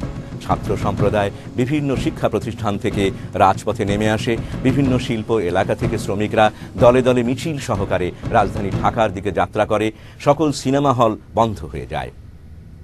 মিছিলকারীদের মুখে স্লোগান ছিল, পাকিস্তানের সাথে সম্পর্ক ছিন্ন করো, বাংলাদেশের স্বাধীনতা ঘোষণা করো, ইয়াহিয়ার মুখে লাথি মারো, বাংলাদেশ স্বাধীন করো। প্রবল বিক্ষোভে ফেটে পড়া উৎক্ষিপ্ত মানুষেরা খুঁজে বার করে শেখ মুজিবকে হোটেল পূর্বানীতেই 1 মার্চেই। 1 ঘন্টারও কম সময়ের মধ্যে হাজার হাজার লোক হোটেল ঘেরাও করে। উত্তেজিত জনতা পাকিস্তানের জাতীয় পতাকা ও জিন্নাত ছবি পুড়িয়ে দেয় এবং বাংলাদেশের স্বাধীনতা ঘোষণার দাবি তোলে। মারমুখী উত্তেজিত জনতার সম্মুখে যেতে শেখ মুজিব অস্বীকৃতি জানান। তিনি তোফায়েল আহমেদ ও অন্যান্য ছাত্র নেতৃবৃন্দকে পাঠিয়ে দেন জনতাকে সামলানোর জন্য। ছাত্রনেতারা উপস্থিত জনতাকে জানান, শেখ সাহেব আজকে কিছুই বলবেন না, 7 মার্চ রেসকোর্স ময়দানে তিনি পরবর্তী ঘোষণা দেবেন। আবেগাকুল ছাত্র জনতা যখন জানতে পারল শেখ মুজিব আজ কোনো বক্তব্য রাখবেন না, তখন তাদের বিলাপ ধ্বনিতে প্রকম্পিত হয়ে ওঠে আকাশ বাতাস। এই বিষয়েই শোনা যাক তৎকালীন প্রখ্যাত ছাত্রনেতা স্বেচ্ছাসেবক লীগের প্রধান আব্দুর রাজ্জাকের বক্তব্য। লক্ষ লক্ষ মানুষ সেখানে উপস্থিত ছিল। সেই মানুষের মধ্য থেকেই উঠল যে বাংলাদেশের স্বাধীনতা ঘোষণা দিতে হবে। বিশেষ করে ছাত্র সমাজ এবং শ্রমিক সমাজ বঙ্গবন্ধুর উপর চাপ সৃষ্টি করলো। বঙ্গবন্ধু আমাদেরকে পাঠালেন, আমি বক্তৃতা করলাম, তোফায়েল আহমদ বক্তৃতা করলো এবং আরো 2 একজন বক্তৃতা করলেন, কিন্তু কারো কথাই তারা মানতে না ছিল। বিশেষ করে ছাত্র সমাজ সেখানে আমরা যখন বললাম যে আজকে নয়, বঙ্গবন্ধু সময় মতো ঘোষণা দেবেন, তখন ছাত্ররা মাটিতে গড়িয়ে কাঁদতেছিল। আমার মনে আছে সে কথাটা। ছাত্র জনতা চূড়ান্ত দাবির মুখে শেখ মুজিব 2রা মার্চ ঢাকা এবং 3রা মার্চ প্রদেশব্যাপী হরতাল আহ্বান করেন। 1 মার্চ সন্ধ্যায় শেখ মুজিব এক বিশাল সংবাদ সম্মেলন করেন। 3রা মার্চ পল্টন ময়দানে ছাত্র সংগ্রাম পরিষদের আহ্বানে ডাকা হয় এক সভা। সেখানে শেখ মুজিব বক্তৃতা দেন। সেই সভাতে ওড়ানো হয় বাংলাদেশের পতাকা এবং উদ্বোধনী সঙ্গীত হিসেবে বাজানো হয় আমার সোনার বাংলা, আমি তোমায় ভালোবাসি।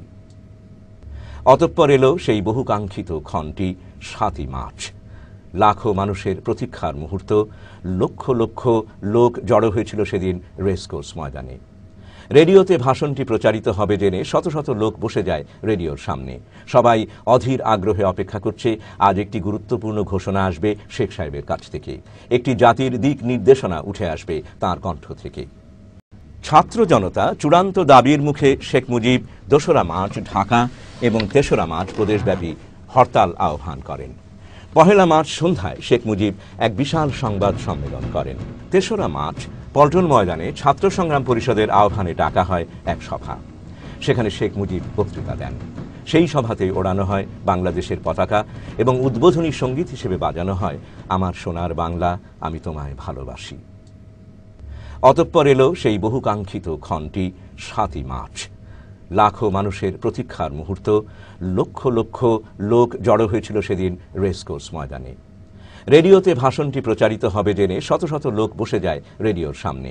সবাই অধীর আগ্রহে অপেক্ষা করছে আজ একটি গুরুত্বপূর্ণ ঘোষণা আসবে শেখ সাহেবের কাছ থেকে, একটি জাতির দিক নির্দেশনা উঠে আসবে তাঁর কণ্ঠ থেকে। ৭ই মার্চ রেসকোর্স ময়দান। শেখ মুজিব ধীরে ধীরে মঞ্চে উঠে এলেন, মাইকের সামনে দাঁড়ালেন। রুদ্ধ নিঃশ্বাসে উপস্থিত জনতার অপেক্ষা। তিনি বক্তৃতা শুরু করলেন। একের পর এক বক্তব্য রেখে গেলেন, কথার পর কথামালা। দুঃখ ভারাক্রান্ত মন নিয়ে আপনাদের সামনে হাজির হয়েছি।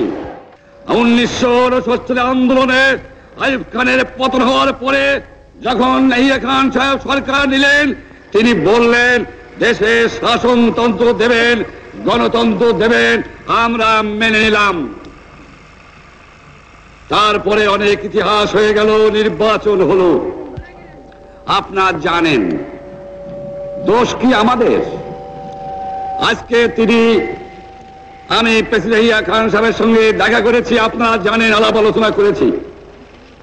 আমি শুধু বাংলার নয়, পাকিস্তানের মেজরিটি পার্টির নেতা হিসাবে তাকে অনুরোধ করলাম 15ই ফেব্রুয়ারি তারিখে আপনি জাতীয় পরিষদের অধিবেশন দেন। তিনি আমার কথা রাখলেন না, তিনি রাখলেন ভুট্টো সাহেবের কথা। তিনি বললেন প্রথম সপ্তাহে মাসে হবে, তিনি মানে নিলেন। আমরা বললাম ঠিক আছে, আমরা অ্যাসেম্বলিতে বসবো, আমরা আলোচনা করব। আমি বললাম বক্তৃতার মধ্যে অ্যাসেম্বলির মধ্যে আলোচনা করব। এমনকি আমি এ পর্যন্ত বললাম যদি কেউ ন্যায্য কথা বলে, আমরা সংখ্যায় বেশি হলেও একজন যদিও সে হয়, তার ন্যায্য কথা আমরা মেনে নেব। আসুন বসি, আমরা আলাপ করে শাসনতন্ত্র তৈরি করি। তারপরে হঠাৎ 1 তারিখে অ্যাসেম্বলি বন্ধ করে দেওয়া হলো। আমি পরিষ্কার মিটিংয়ে বলেছি যে এবারের সংগ্রাম আমার মুক্তির সংগ্রাম, এবারের সংগ্রাম স্বাধীনতার সংগ্রাম। আমার 25 তারিখে অ্যাসেম্বলি কল করেছে, রক্তের দাগ শুকায় নাই। আমি 10 তারিখে বলে দিয়েছি যে ওই শহীদের রক্তের উপর দিয়ে পাড়া দিয়ে আরটিসিতে মুজিবুর রহমান যোগদান করতে পারে না। অ্যাসেম্বলি কল করেছেন, আমার দাবি মানতে হবে। প্রথম সামরিক আইন মার্শাল ল উদ্ধ করতে হবে, সমস্ত সামরিক বাহিনীর লোকদের ব্যারাকে ফেরত দিতে হবে, যেভাবে হত্যা করা হয়েছে তার তদন্ত করতে হবে, আর জনগণের প্রতিনিধির কাছে ক্ষমতা হস্তান্তর করতে হবে। তবে অনুরোধ করছি, আপনারা আমাদের ভাই, আপনারা দেশকে একেবারে জাহান্নামে ধ্বংস করে দিয়েন না। জীবনে আর কোনোদিন আপনাদের মুখ দেখা দেখি হবে না। যদিও আমরা শান্তিপূর্ণভাবে আমাদের ফয়সালা করতে পারি, তাহলে অন্তপক্ষে ভাই ভাই হিসেবে বাস করার সম্ভাবনা আছে। উৎকণ্ঠিত জনতা অবাক বিস্ময়ে দেখলেন যে অজস্র কথার মধ্যে তিনি কিছুই বললেন না, শুধু অসহযোগ ও অহিংস আন্দোলন চালিয়ে যাওয়া ছাড়া। বক্তৃতাটি হয়ে পড়ল দিক নির্দেশনাহীন এক নাবিকের আস্ফালন মাত্র। হতাশ বিফল মনোরথ মানুষেরা ঘরে ফেরে কোন রকম স্বাধীনতার ঘোষণা শ্রবণ ব্যতি রেখেই রেডিওর সামনে বসে থাকা অযুত জনতা ক্ষিপ্ত হয়ে ওঠে। কারণ সামরিক চক্র হঠাৎই রেডিওতে ভাষণ প্রচার বন্ধ করে দেয়। কিন্তু কিছুক্ষণের মধ্যেই রেডিওর সামনে বসে থাকা জনতাও জেনে যায় শেখ মুজিব স্বাধীনতার ঘোষণা দেননি। এবার আমরা দেখব যে ৭ই মার্চের বক্তৃতা পরদিন পত্রিকাগুলোতে কোন আলোকে ছাপা হয়েছে। শেখ মুজিব যদি সত্যি স্বাধীনতার ঘোষণা দিয়ে থাকেন তাহলে পরদিন অর্থাৎ 8ই মার্চ নিশ্চয়ই তা ফলাও করে ছাপা হওয়ার কথা, কিন্তু বাস্তবে তা হয়নি। 8ই মার্চের সমস্ত পত্রিকাগুলোতে রেসকোর্স ময়দানের ভাষণ ফলাও করে ছাপা হলেও স্বাধীনতার ঘোষণার কথা ছিল না কোথাও। আমাদের সামনে রয়েছে তখনকার সবচেয়ে জনপ্রিয় পত্রিকা এবং আওয়ামী লীগের মুখপত্র হিসেবে পরিচিত দৈনিক ইত্তেফাক। ইত্তেফাকের দিকে তাকালে আমরা দেখব স্বাধীনতা ঘোষণার ছিটে ফোঁটাও কোথাও নেই, যা রয়েছে তা বরং উল্টো। দৈনিক ইত্তেফাকের হেডলাইনে রয়েছে, শেখ মুজিব বলেছেন, জাতীয় সংসদে যাওয়ার প্রশ্ন বিবেচনা করতে পারি যদি জাতীয় সংসদে যাবার ব্যাপারে তিনি কতগুলো শর্ত দিয়েছেন। এবার দেখা যাক কি শর্ত মানলে তিনি সংসদে যাবেন। এখানে দেখা যাচ্ছে তিনি 4টি শর্ত দিয়েছেন। সংসদে যেতে পারি যদি অবিলম্বে সামরিক আইন প্রত্যাহার করা হয়, সমস্ত সেনাবাহিনীকে ব্যারাকে ফিরিয়ে নেওয়া হয়, নিরস্ত্র গণহত্যার তদন্ত করা হয় এবং নির্বাচিত গণপ্রতিনিধিদের কাছে ক্ষমতা হস্তান্তর করা হয়। এবার আমরা অন্যান্য পত্রিকাতে 7ই মার্চের বক্তৃতাটি কি আলোকে কোন গুরুত্বে ছাপা হয়েছে তা দেখার চেষ্টা করি। পাকিস্তান অবজারভার সংবাদ দিচ্ছে, জেনোসাইড মাস্ট স্টপ। এর পরের সংবাদটি হল, bank offices function as per Sheikh Mujib's directives. অন্য সংবাদটি হল, শেখ মুজিব স্পিক্স। বাংলা দৈনিক পূর্বদেশে হেড নিউজ ছাপা হয়েছে, শেখ মুজিবের ঘোষণা। তারপর সেই দিনেরই আরও একটি সংবাদ, শেখ মুজিবের বিবৃতি। দৈনিক মর্নিং নিউজের সংবাদ ছিল, ট্রান্সফার পাওয়ার ইমিডিয়েটলি মুজিব। অন্যান্য পত্রিকাতেও একই ধরনের সংবাদ সমৃদ্ধ হয়ে বের হয় 8ই মার্চ। কিন্তু 7ই মার্চের ভাষণের পূর্বে দেশের ঘরে ঘরে মানুষের এমন একটি প্রস্তুতি ছিল যে আজ স্বাধীনতার ঘোষণা দেয়া হবে। সেই উদ্দেশ্যে বহু দেশি বিদেশি সাংবাদিকরাও রেসকোর্স ময়দানে এসে জড়ো হন। পুলিশ, বিডিআর, এমনকি আর্মির মধ্যেও ছিল তেমনি একটা গোপন প্রস্তুতি। লক্ষ্য করা যাক, টাঙ্গাইলের তৎকালীন বাঙালি সামরিক অফিসার, মুক্তিযুদ্ধে সেক্টর কমান্ডার, স্বাধীনতার পর সামরিক বাহিনীর প্রধান এবং গত শাসন আমলে আওয়ামী লীগের এমপি মেজর জেনারেল শফিউল্লাহ এ বিষয়ে কি বক্তব্য রাখেন। 2 তারিখের পরের থেকে যেভাবে নাকি আন্দোলন শুরু হয়েছে, আমরাও কিন্তু we became A part of it. এবং এই প্রেক্ষিতে যখন নাকি আমরা দেখছি যে এক পরিবেশ সৃষ্টি হচ্ছে যে আমাদের একটা পথ নিতেই হবে, একটা রাস্তা ধরতেই হবে, তখন অ্যানাউন্সমেন্ট আসলো যে বঙ্গবন্ধু 7ই মার্চে ভাষণ দেবেন। বঙ্গবন্ধুর ভাষণের জন্য আমরা কিন্তু সব প্রস্তুত ছিলাম। টাঙ্গাইলে 7ই মার্চের আগে 2-3 দিন আগে হয় 3rd অথবা 4th অথবা 5th হবে, বাংলাদেশে ফ্ল্যাগ কিছু উড়ানো হয়, যে এই ফ্ল্যাগই বঙ্গবন্ধু সেদিন স্বাধীনতা ঘোষণা দেবেন এবং এই ফ্ল্যাগ তিনি সেদিন উড়াবেন। এবং এই নিয়ে আমাদের ট্রুপসের মধ্যে একটা আনন্দ, একটা মানে বয়ে যাচ্ছিল। তারাও কিন্তু এর মধ্যে সম্পৃক্ত হয়ে গেছে। যে ব্যাটালিয়ন, যে কোম্পানিটা ছিল টাঙ্গাইলে, সেই কোম্পানির কোম্পানি কমান্ডার ছিল একজন পশ্চিম পাকিস্তানি অফিসার। তাকে আমার কাছে কাছে রাখতে হচ্ছে যাতে করে নাকি সে আবার অন্য কিছু না করে বসে। আমরা সবাই বসে আছি 7ই মার্চের ভাষণ শোনার জন্য। 7ই মার্চ 2-3 লাইন হওয়ার পরে লাইন কাট অফ হয়ে যায়। এর সাথেই আমার কোম্পানি সেদিনই প্রায় বিদ্রোহ করে ফেলে। ওই দিনই অস্ত্র নিয়ে তারা বের হয়ে গেছিল। প্রায় অনেক কষ্টে তাদেরকে একখানে নিয়ে বসে তাদেরকে বলেছি যে দেখো, এখন পর্যন্ত জানি না ঢাকায় কি হয়েছে, যদি ঘোষণা হয়ে থাকে তাহলে একরকম ব্যবস্থা হবে, যদি না হয় তাহলে এখন পর্যন্ত বোধহয় আমাদের কিছু করা সম্ভব না, উচিত নয়। তারা বলল যে তাহলে ঠিক আছে, দেখি আমরা পরের দিন ঘোষণাটা শুনি, ঘোষণাটা শোনা অথবা জানার ব্যবস্থা করি। পরের দিন ঘোষণাটা প্রচারিত হয়। প্রচারিত হওয়ার সাথে সাথে আমরা বুঝতে পেরেছি যে সময় এখনো আসেনি। এবার আসুন তাহলে আমরা দেখি 7ই মার্চের ভাষণটি স্বাধীনতার ঘোষণা হলে যার সবচেয়ে বেশি ক্ষিপ্ত হয়ে ওঠার কথা, সেই পাকিস্তানের প্রেসিডেন্ট ইয়াহিয়া এই ভাষণ সম্পর্কে কি বলেন। এই ভাষণ শুনে সামরিক জান্তা ইয়াহিয়া বলেন, এই পরিস্থিতিতে এটাই সবচেয়ে উত্তম ভাষণ। অর্থাৎ বাস্তবত পাকিস্তানের সামরিক শাসকেরা 7ই মার্চের ভাষণকে বরং স্বাগতই জানায়।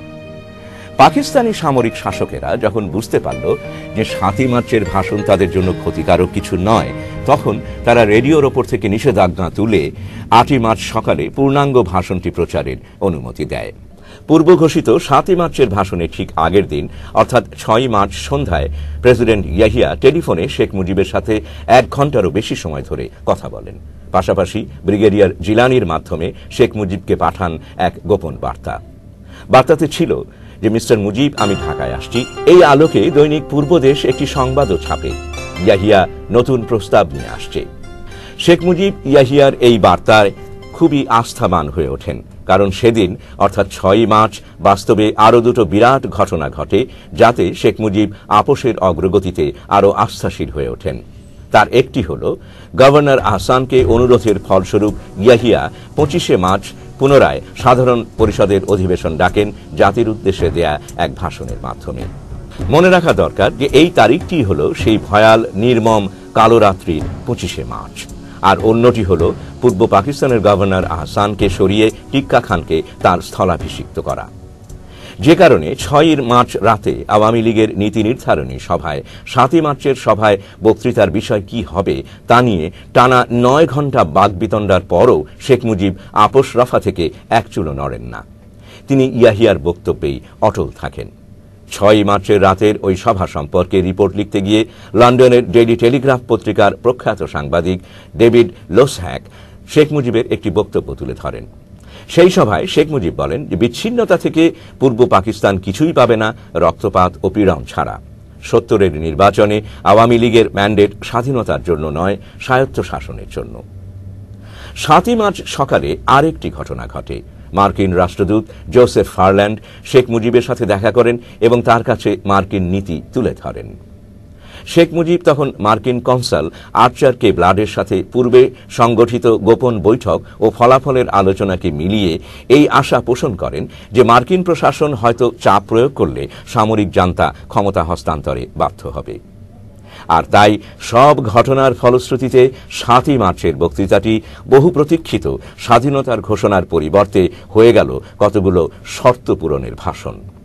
৭ই মার্চের ভাষণে যে দলের বা অন্য কারো অভিমত বা মতের প্রভাব পড়েনি এবং শেখ মুজিব যে নিজের অভিমতে অটল ছিলেন, সে বিষয়ে প্রখ্যাত আইনজীবী তৎকালীন আওয়ামী লীগের হুইপ ও ৭০-এর এমপি ব্যারিস্টার আমিরুল ইসলাম কি বলেন সেটা দেখা যাক।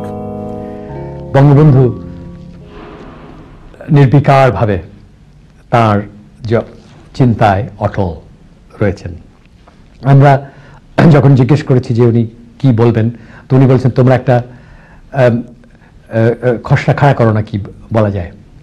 আমরা রাত জেগে জেগে জেগে জেগে অনেক কথা লিখেছিলাম এবং সেগুলো ওনাকে দিয়েওছিলাম, কিন্তু উনি যে বক্তৃতা দিয়েছেন সে বক্তৃতা আমাদের যে লেখা যে সমস্ত কথা ছিল, যেটা আমরা সাংবাদিকদের জন্য বা বিশ্বের জন্য যে তৈরি করেছিলাম, তার থেকে পাকিস্তান থেকে ফেরত আসার পর ডেভিড ফ্রস্টের সাথে সাক্ষাৎকারে শেখ মুজিব ৭ই মার্চের ভাষণ সম্পর্কে কি বলেন।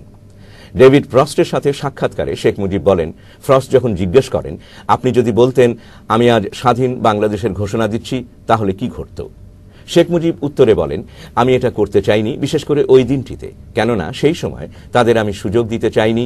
বিশ্ব বলতো যে মুজিবুর রহমান স্বাধীনতা ঘোষণা করেছে এবং পাল্টা আঘাত হানা ছাড়া আমাদের আর কোনো বিকল্প নেই। আমি চাইছিলাম তারা আমাদের প্রথম আঘাত করুক। এরপর ফ্রস্ট জানতে চাইলেন, কিন্তু আপনি এটা শুরু করতে চাননি? শেখ মুজিব বললেন, না, আমি চেয়েছিলাম তারা শুরু করুক। ডেভিড ফ্রস্টের সাথে এই সাক্ষাৎকারে শেখ মুজিব স্পষ্ট ভাষায় বলেছেন ৭ই মার্চ তিনি স্বাধীনতার ঘোষণা দেননি। ১৯৭১ সালেরই ৬ই নভেম্বর ভারতের প্রধানমন্ত্রী ইন্দিরা গান্ধী নিউ ইয়র্কের কলাম্বিয়া বিশ্ববিদ্যালয়ে এক ভাষণে বলেন, আমার জানা মতে এমনকি এখনো পর্যন্ত তিনি নিজে স্বাধীনতার কথা বলেননি। ৭ই মার্চে স্বাধীনতার ঘোষণাটি এতটাই অপরিহার্য হয়ে পড়ে যে এর ব্যত্যয় ঘটায় সকলেরই বিস্ময়ের উদ্রেক করে, কারণ চারদিকে প্রস্তুতিটি এমন ছিল যে এর বাইরে কিছু ঘটার কথা ছিল জনগণের আশার অতীত। প্রিয় দর্শক, আমরা যদি ওই ৭ই মার্চের ভাষণটির দৃশ্যাবলীর দিকে একবার তাকাই তাহলে দেখব শেখ মুজিব যখন মঞ্চে উঠেছেন তখন চারদিক থেকে স্লোগান উঠছে, বীর বাঙালি অস্ত্র ধরো, বাংলাদেশ স্বাধীন করো। বক্তৃতারত শেখ মুজিবের সামনেই পূবালী বাতাসে উড়েছে স্বাধীন বাংলাদেশের পতাকা। যদি পেছনে তাকাই তাহলেও দেখতে পাবো সেখানেও উঠছে স্বাধীন বাংলাদেশের পতাকা। মঞ্চটির পেছনে রয়েছে বিশাল বাংলাদেশের পতাকা। আপনারা দর্শক সারির দিকে তাকালে দেখবেন যত ফেস্টুন ও ব্যানার আছে তার বেশিরভাগই লেখা আছে বীর বাঙালি অস্ত্র ধরো, বাংলাদেশ স্বাধীন করো। পহেলা মার্চ স্বতঃস্ফূর্ত ক্রোধান্বিত জনতা যখন পূর্বানী হোটেলে যায় তখনও তাদের মুখে স্লোগান ছিল ইয়াহিয়ার মুখে লাথি মারো, বাংলাদেশ স্বাধীন করো। সব কথার শেষ কথা বাংলাদেশের স্বাধীনতা। সেদিন সমগ্র দেশের আবেগমথিত জনগণের সামষ্টিক ভাব প্রকাশিত হয়ে ওঠে উপস্থিত জনতার মধ্যে। তারই একটি বর্ণনা ফুটে ওঠে ব্যারিস্টার আমিরুল ইসলামের বক্তব্যে।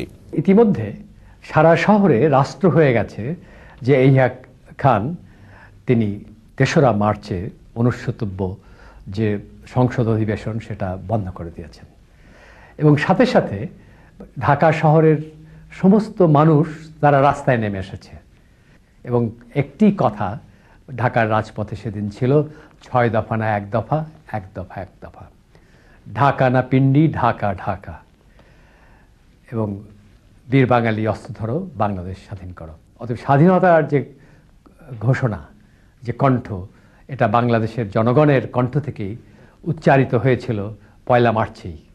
এ কথা অস্বীকার করার উপায় নেই যে সত্যিকার অর্থেই শেখ মুজিব ৭ই মার্চের ভাষণটি দিয়েছিলেন এক রক্তস্নাত পটভূমির ওপর দাঁড়িয়ে। তৎকালীন সরকারি বিজ্ঞপ্তি অনুযায়ী ১লা মার্চ থেকে ৬ই মার্চ পর্যন্ত সারা পূর্ব পাকিস্তানে মারা যায় ১৭২ জন এবং আহত হয় ৩৫৮ জন। বাস্তবে হতাহতের সংখ্যা ছিল আরও অনেক বেশি।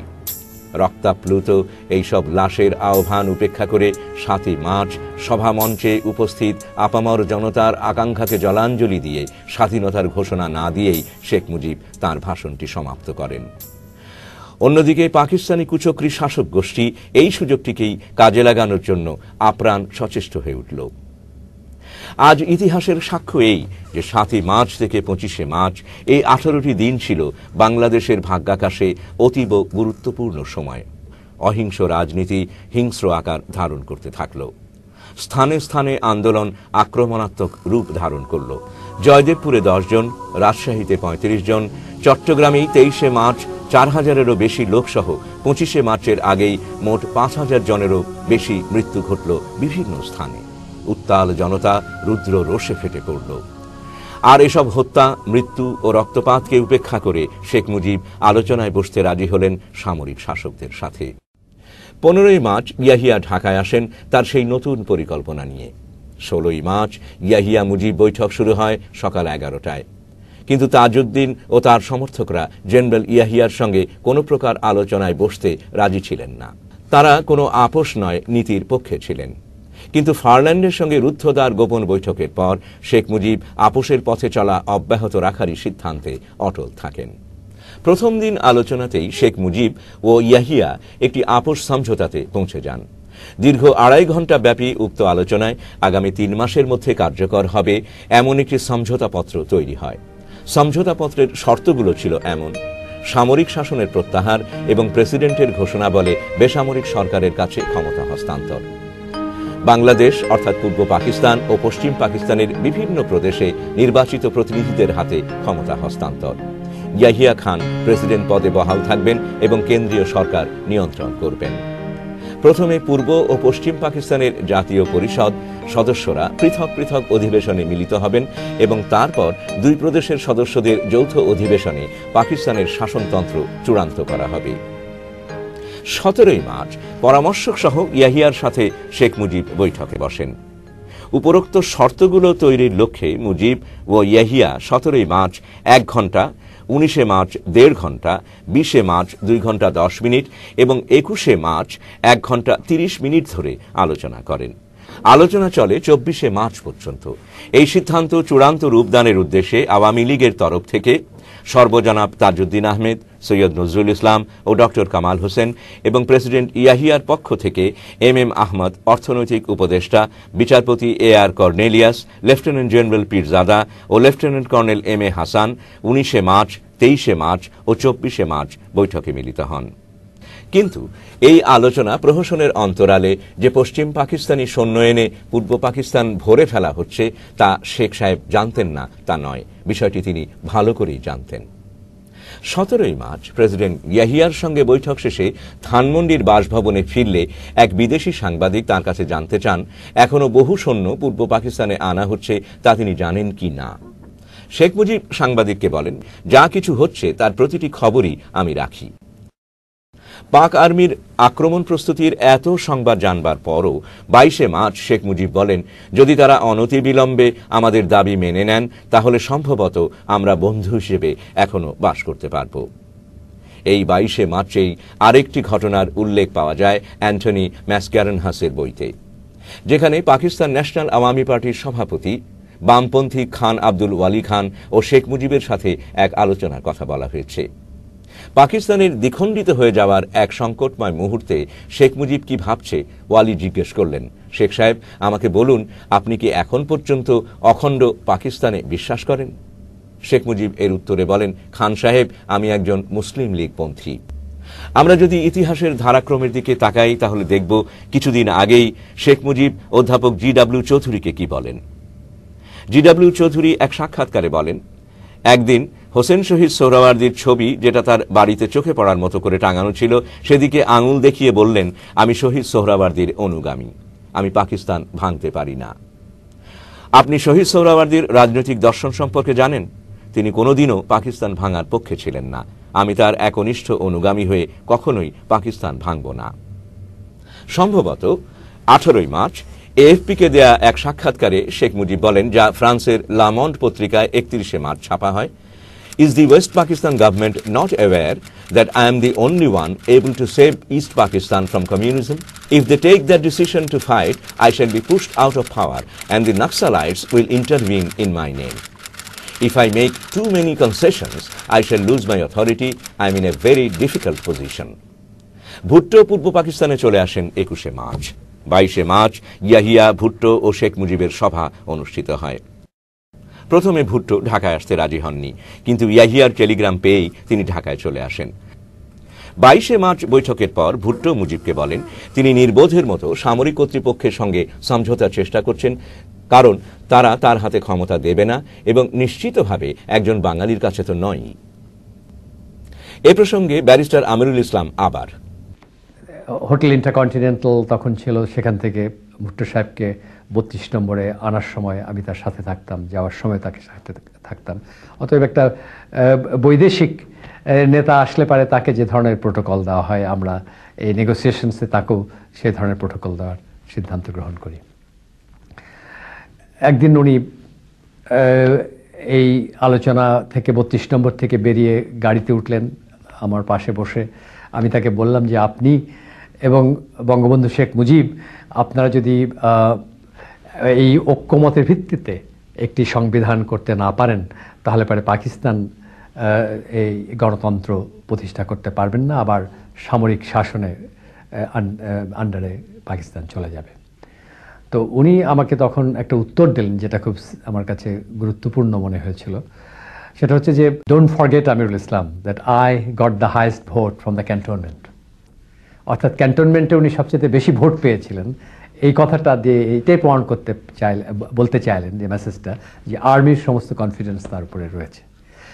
এবং এই কথা এসে আমি যেন বঙ্গবন্ধু শেখ মুজিব রহমান তাকে বললাম যে আপনার এই ধরনের একটা কথোপকথনের ভিত্তিতে আমার কাছে মনে হচ্ছে যে এদের কোনো বোনাফাইডই আছে বলে আলোচনাতে নাই, এবং এটা সম্পূর্ণভাবে তারা পাকিস্তানের জেনারেলদের সাথে আলাপ আলোচনা ভিত্তিতেই এই আলোচনা চালাচ্ছে। তো ভুট্টো কিন্তু শেখ মুজিব সামরিক প্রস্তুতির ব্যাপারটি গুরুত্বে না এনে আলোচনা নেশায় বুঁদ হয়ে যান এবং দিবাস্বপ্নের মতোই আশাবাদী হয়ে ওঠেন যে ক্ষমতা হস্তান্তরের সময় ঘনায়মান। শেখ মুজিব ও ইয়াহিয়ার মধ্যে সর্বশেষ বৈঠকটি অনুষ্ঠিত হয় 24 মার্চ। ইয়াহিয়ার দলের মুখ্য আলোচক পাকিস্তান প্ল্যানিং কমিশনের চেয়ারম্যান এম আহমদ বৈঠকের খসড়া ঘোষণাপত্রের সংশোধনীয় অনুমোদন করিয়ে নিলেন। এ প্রসঙ্গে আমরা শেখ মুজিবের মুখ থেকে you know that I have given in my last speech, I was giving 4 points, and I stand by that. Let them accept the position, and let us continue discussion and finalize it peacefully. Sheikh Mujib এবং আওয়ামী লীগ আপ্রাণ চেষ্টা করেছে আলোচনার মাধ্যমে একটা সমঝোতায় এসে ক্ষমতা দখল করে পাকিস্তানের অখণ্ডতা টিকিয়ে রাখার। এ ব্যাপারে আমরা শুনি 25শে মার্চের কলকাতায় আশ্রয় নেয়া আওয়ামী নেতারা কি বলেন। কলকাতার প্রখ্যাত বুদ্ধিজীবী ডক্টর রফিক জাকারিয়ার সাথে এক সাক্ষাৎকারে আওয়ামী লীগ নেতা ফণীভূষণ মজুমদার, শাহ মোয়াজ্জেম হোসেন, জাহানারা মোর্শেদ প্রমুখ নেতারা বলেন, He had a long negotiation with our leader, Bangabandhu Sheikh Mujibur Rahman. Yahya Khan was always saying that I shall give the government to democracy. I shall give the reins of the government to democracy.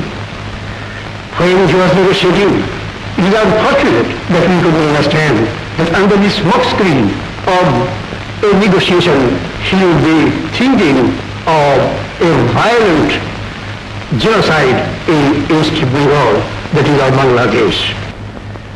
But we did not think, we could not visualize that when he was negotiating, he would be doing like this. After what has happened, I mean after 25th night, I think there is no other way to patch up this East Pakistan and West Pakistan together. Because we lost, we tried our best through 6-point program to stay together. Though they blamed us that we want to secede, still we know in our heart of hearts that that was our last chance to stay together. কিন্তু দুঃখের বিষয়, শেখ মুজিবের সমঝোতার মাধ্যমে সবকিছু নিজের পক্ষে আনার যে প্রত্যাশা, সেই আশায় গুড়ে বালি ঢেলে দেয় পাকিস্তানের সামরিক জান্তা। কারণ ততক্ষণে পাকিস্তানি সামরিক বাহিনীর দিক থেকে আলোচনার প্রহসনের নাটকের জবনিকাপাত ঘটে গেছে। 25শে মার্চ রাতে আক্রমণের সমস্ত প্রস্তুতি সম্পন্ন হয়ে গেছে। 1 মার্চে পূর্ব পাকিস্তানে পশ্চিম পাকিস্তানি সৈন্যবাহিনী ছিল 12,000-এর কিছু বেশি, তা বাড়িয়ে প্রায় 1 লক্ষে উন্নীত করা হয়েছে। 2রা মার্চ থেকে বিমানে করে সৈন্য আনা শুরু হয় সান্ধ্য আইন জারি করে।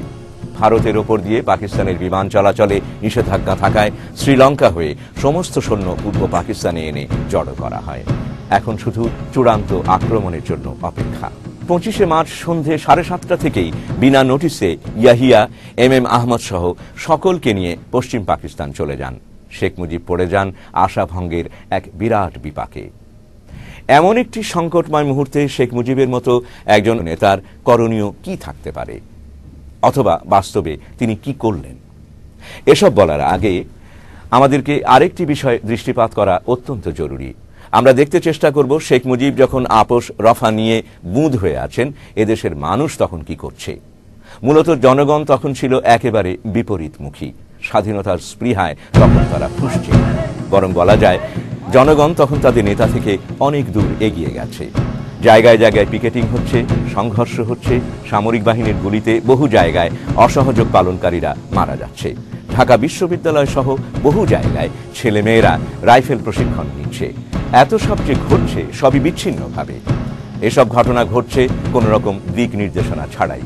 ছাত্রলীগ নেতারা বিশ্ববিদ্যালয়ে 23শে মার্চে আবারও বাংলাদেশের পতাকা ওড়ায়। আসম আব্দুর রব একটি ছোট্ট মিছিল নিয়ে শেখ মুজিবের বাড়ি গিয়ে বাংলাদেশের পতাকা উড়িয়ে দেন। এতে শেখ মুজিব ছাত্র নেতাদের ওপর খুবই ক্ষিপ্ত হয়ে ওঠেন।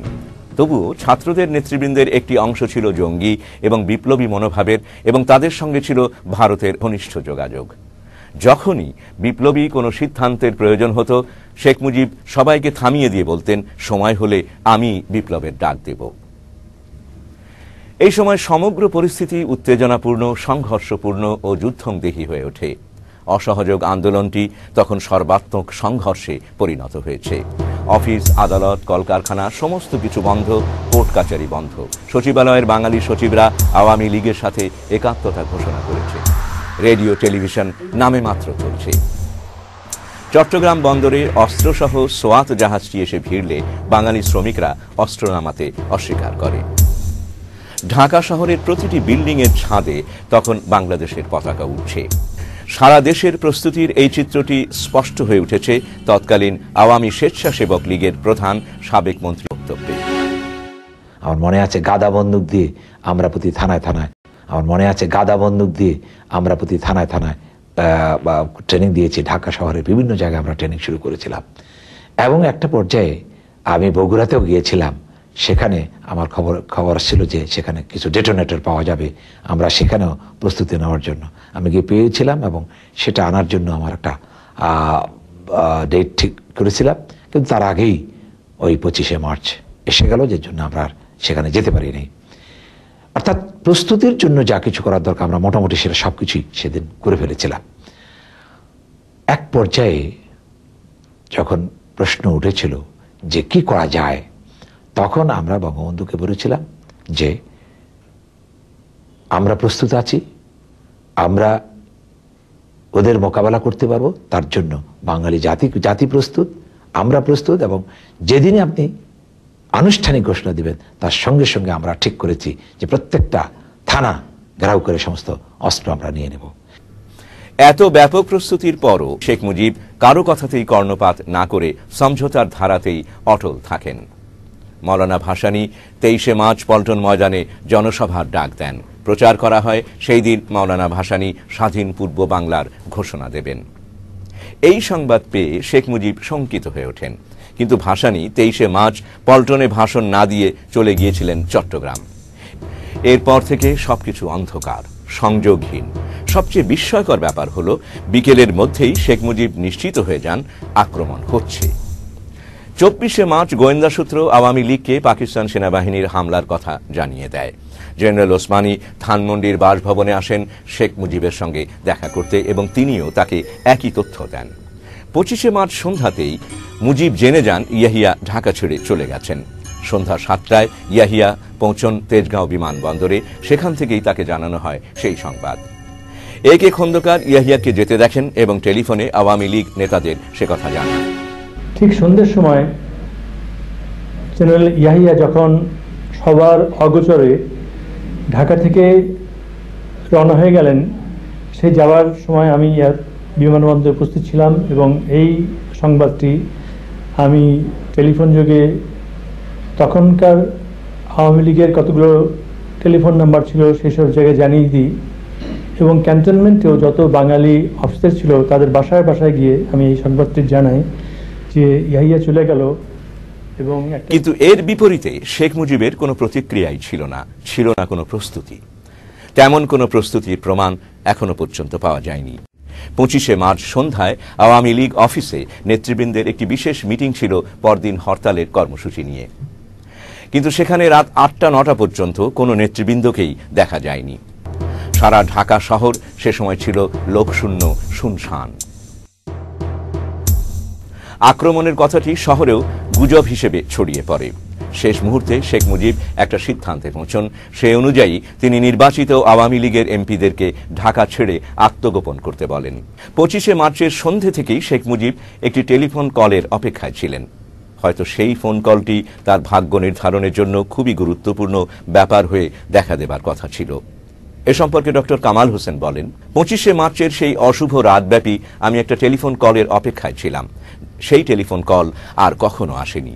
শেখ মুজিবও আমাকে জিজ্ঞেস করেন আমি ওই ধরনের কোনো টেলিফোন কল পেয়েছি কিনা। আমি তাকে নিশ্চিত করলাম যে আমি পাইনি। এ সম্পর্কে আমরা এবার বিশিষ্ট আওয়ামী লীগ বুদ্ধিজীবী এমআর আক্তার মুকুল কি বলেন তাই দেখি। তিনি লিখেছেন, একে একে সবাই বিদায় নিল, কিন্তু শেষ মুহূর্তে শেখ মুজিব তার 32 নম্বরের বাড়ি ত্যাগ করলেন না। তাহলে টেলিফোনে তিনি কার কাছ থেকে আশ্বাস পেলেন, যে আশ্বাসের উপর নির্ভর করে তিনি পাথরের মতো নিশ্চুপভাবে গ্রেপ্তারের প্রতীক্ষায় বসে রইলেন? এ প্রশ্নের সমাধান তো আজও পর্যন্ত হল না। এ ব্যাপারে তিনি একটা কৈফিয়ত দিয়েছেন বৈকি, কিন্তু ঢাকায় যেভাবে গণহত্যা হয়েছে তাতে এই কৈফিয়তের যথার্থতা প্রমাণিত হয় না। ভারতের বিশিষ্ট সাংবাদিক জ্যোতি সেনগুপ্ত তিনি বলেন, আপাত দৃষ্টিতে মনে হয় ফারল্যান্ডের পরামর্শ অনুযায়ী শেখ মুজিব এই সিদ্ধান্ত অর্থাৎ আত্মসমর্পণের সিদ্ধান্ত নিয়েছেন। ফারল্যান্ড তার রিপোর্টে লিখেছেন, গৃহযুদ্ধের ডামাডোলে শেখ মুজিব মৃত্যুবরণ করুক এটা তিনি চাননি। তিনি আরও বলেছেন যে যুদ্ধের ওপর যখন ইতিহাস লেখা হবে প্রমাণিত হবে যে মার্কিন নীতি এবং স্থানীয় কর্মতৎপরতা শেখ মুজিবকে বাঁচিয়ে রেখেছে। ফারল্যান্ডের আশ্বাসের ভিত্তিতেই মুজিব আত্মসমর্পণের সিদ্ধান্ত নেন। পাকিস্তানের 2 নম্বর কমান্ডো বাহিনীর মেজর বেলাল 25শে মার্চ রাত 1টায় মুজিবকে গ্রেপ্তার করতে গিয়েছিলেন। তার জবানবন্দিতে বলেছিলেন, জেনারেল মিঠার নির্দেশেই 25শে মার্চ রাতের হামলায় তাকে হত্যা করা হয়নি, তাকে জীবন্ত গ্রেপ্তারের নির্দেশ ছিল। 25শে মার্চ রাতে শেখ মুজিবের গ্রেপ্তারের সময় সারা বাংলায় চলছিল অকথ্য নির্যাতন, অবর্ণনীয় অত্যাচার এবং হত্যাযজ্ঞ। অগণিত মানুষ তখন শুনতে চেয়েছিল একটি আহ্বান, একটি আশার বাণী। কিন্তু শেখ মুজিব গ্রেপ্তার বরণ করেন নিশুতি রাতের আঁধারে, একান্ত গোপনে। 1971 সালের 25শে মার্চ রাতে গ্রেপ্তারের পূর্ব মুহূর্ত পর্যন্ত কোনো প্রকার স্বাধীনতার ঘোষণা শেখ মুজিব দেননি। পরবর্তীতে দাবি করা হয় যে 25শে মার্চ রাত 11:30 ইপিআর এর ট্রান্সমিটারের মাধ্যমে শেখ মুজিব স্বাধীনতার ঘোষণা দেন, যা চট্টগ্রাম পাঠানো হয়। কিন্তু সেই সময় ইপিআর এর সিগন্যালস বিভাগের মোহাম্মদ আশরাফ আলী সর্দারের সাক্ষাৎকারে এ বিষয়ের সমর্থনে কোনো সাক্ষ্য মেলে না। আশরাফ আলী বলেন, সেদিন আমরা কিছু একটা সংবাদ আসবে বলে বসেছিলাম, কিন্তু তা আসেনি। অতএব চট্টগ্রামে জহুর আহমেদ চৌধুরীর কাছে স্বাধীনতার ঘোষণা পাঠানো হয়েছে বলে যে দাবি করা হয় তা সর্বৈব মিথ্যা। কারণ সেদিন চট্টগ্রামের সাথে টেলিফোন যোগাযোগ ছিল বিচ্ছিন্ন। ক্যাপ্টেন রফিকুল ইসলামের বক্তব্যে আছে, সে রাতে তিনি ঢাকায় পিলখানার সাথে কোনো যোগাযোগ করতে পারছিলেন না। এমনটি কোনোদিন ঘটেনি। তারপরও আজ একথা পরিষ্কার যে শেখ মুজিবুর রহমান ইচ্ছে করলে বহুভাবেই স্বাধীনতার ঘোষণা দিতে পারতেন। অন্তত তার আর কোনো পথ খোলা না থাকলেও তিনি টেলিফোনে ঢাকার সমস্ত পত্রিকাগুলোতে তা জানাতে পারতেন। এবার দেখা যাক 26শে মার্চ পত্রিকাগুলোতে কি ছাপা হয়েছিল। 1971 সালের 26শে মার্চ ইত্তেফাকের যে সংখ্যাটি প্রকাশিত হয় কিন্তু কখনো আলোর মুখ দেখেনি, সেটি যদি যথারীতি জনসাধারণের হাতে আসত, তাহলে সকলে অবাক হয়ে দেখত সেখানেও স্বাধীনতার কোনো ঘোষণা নেই। এখন আপনাদের সামনে ইত্তেফাকের সেই বিরল কপিটির প্রথম পাতা প্রদর্শিত হচ্ছে।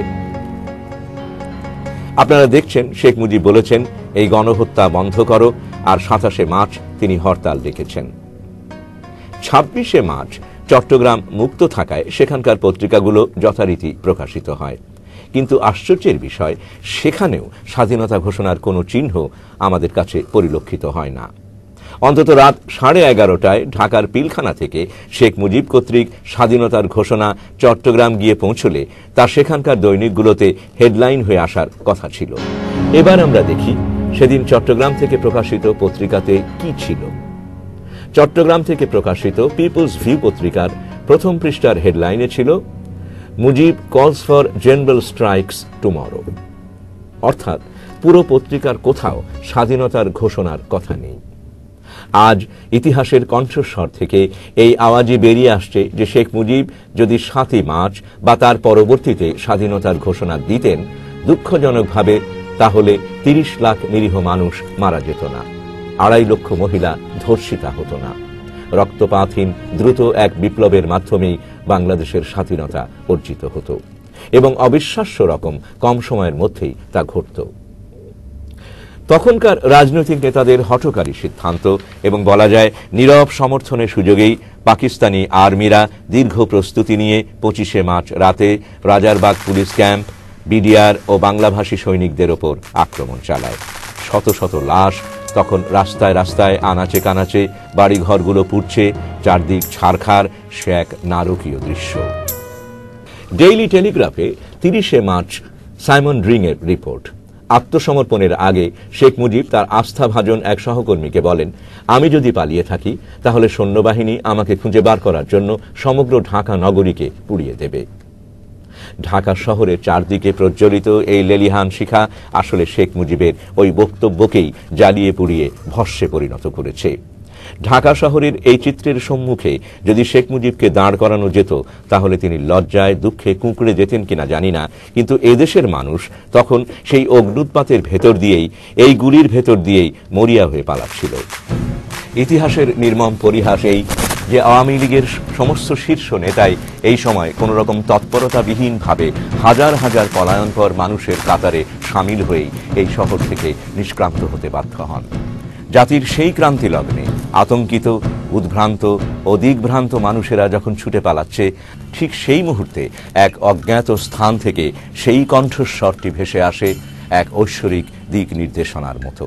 কিন্তু যার কণ্ঠ থেকে এই ঘোষণাটি তারা শুনতে চেয়েছিল, সেটি এই কণ্ঠস্বর নয়, এটি অন্য এক কণ্ঠস্বর, আবেগমথিত দেশমাতৃকার প্রতি নিবেদিত গভীর দৃঢ়তায় পরিপূর্ণ কণ্ঠস্বরটি থেকে যা উচ্চারিত হয়েছিল সেটি ছিল প্রকৃত অর্থে ডিক্লারেশন অফ ইন্ডিপেন্ডেন্স বা স্বাধীনতার ঘোষণা। জিয়াউর রহমান কালুরঘাট বেতার কেন্দ্র থেকে প্রথম যে ঘোষণাটি দেন, এক রহস্যজনক কারণে তার সমস্ত কপি নষ্ট করে ফেলা হয়।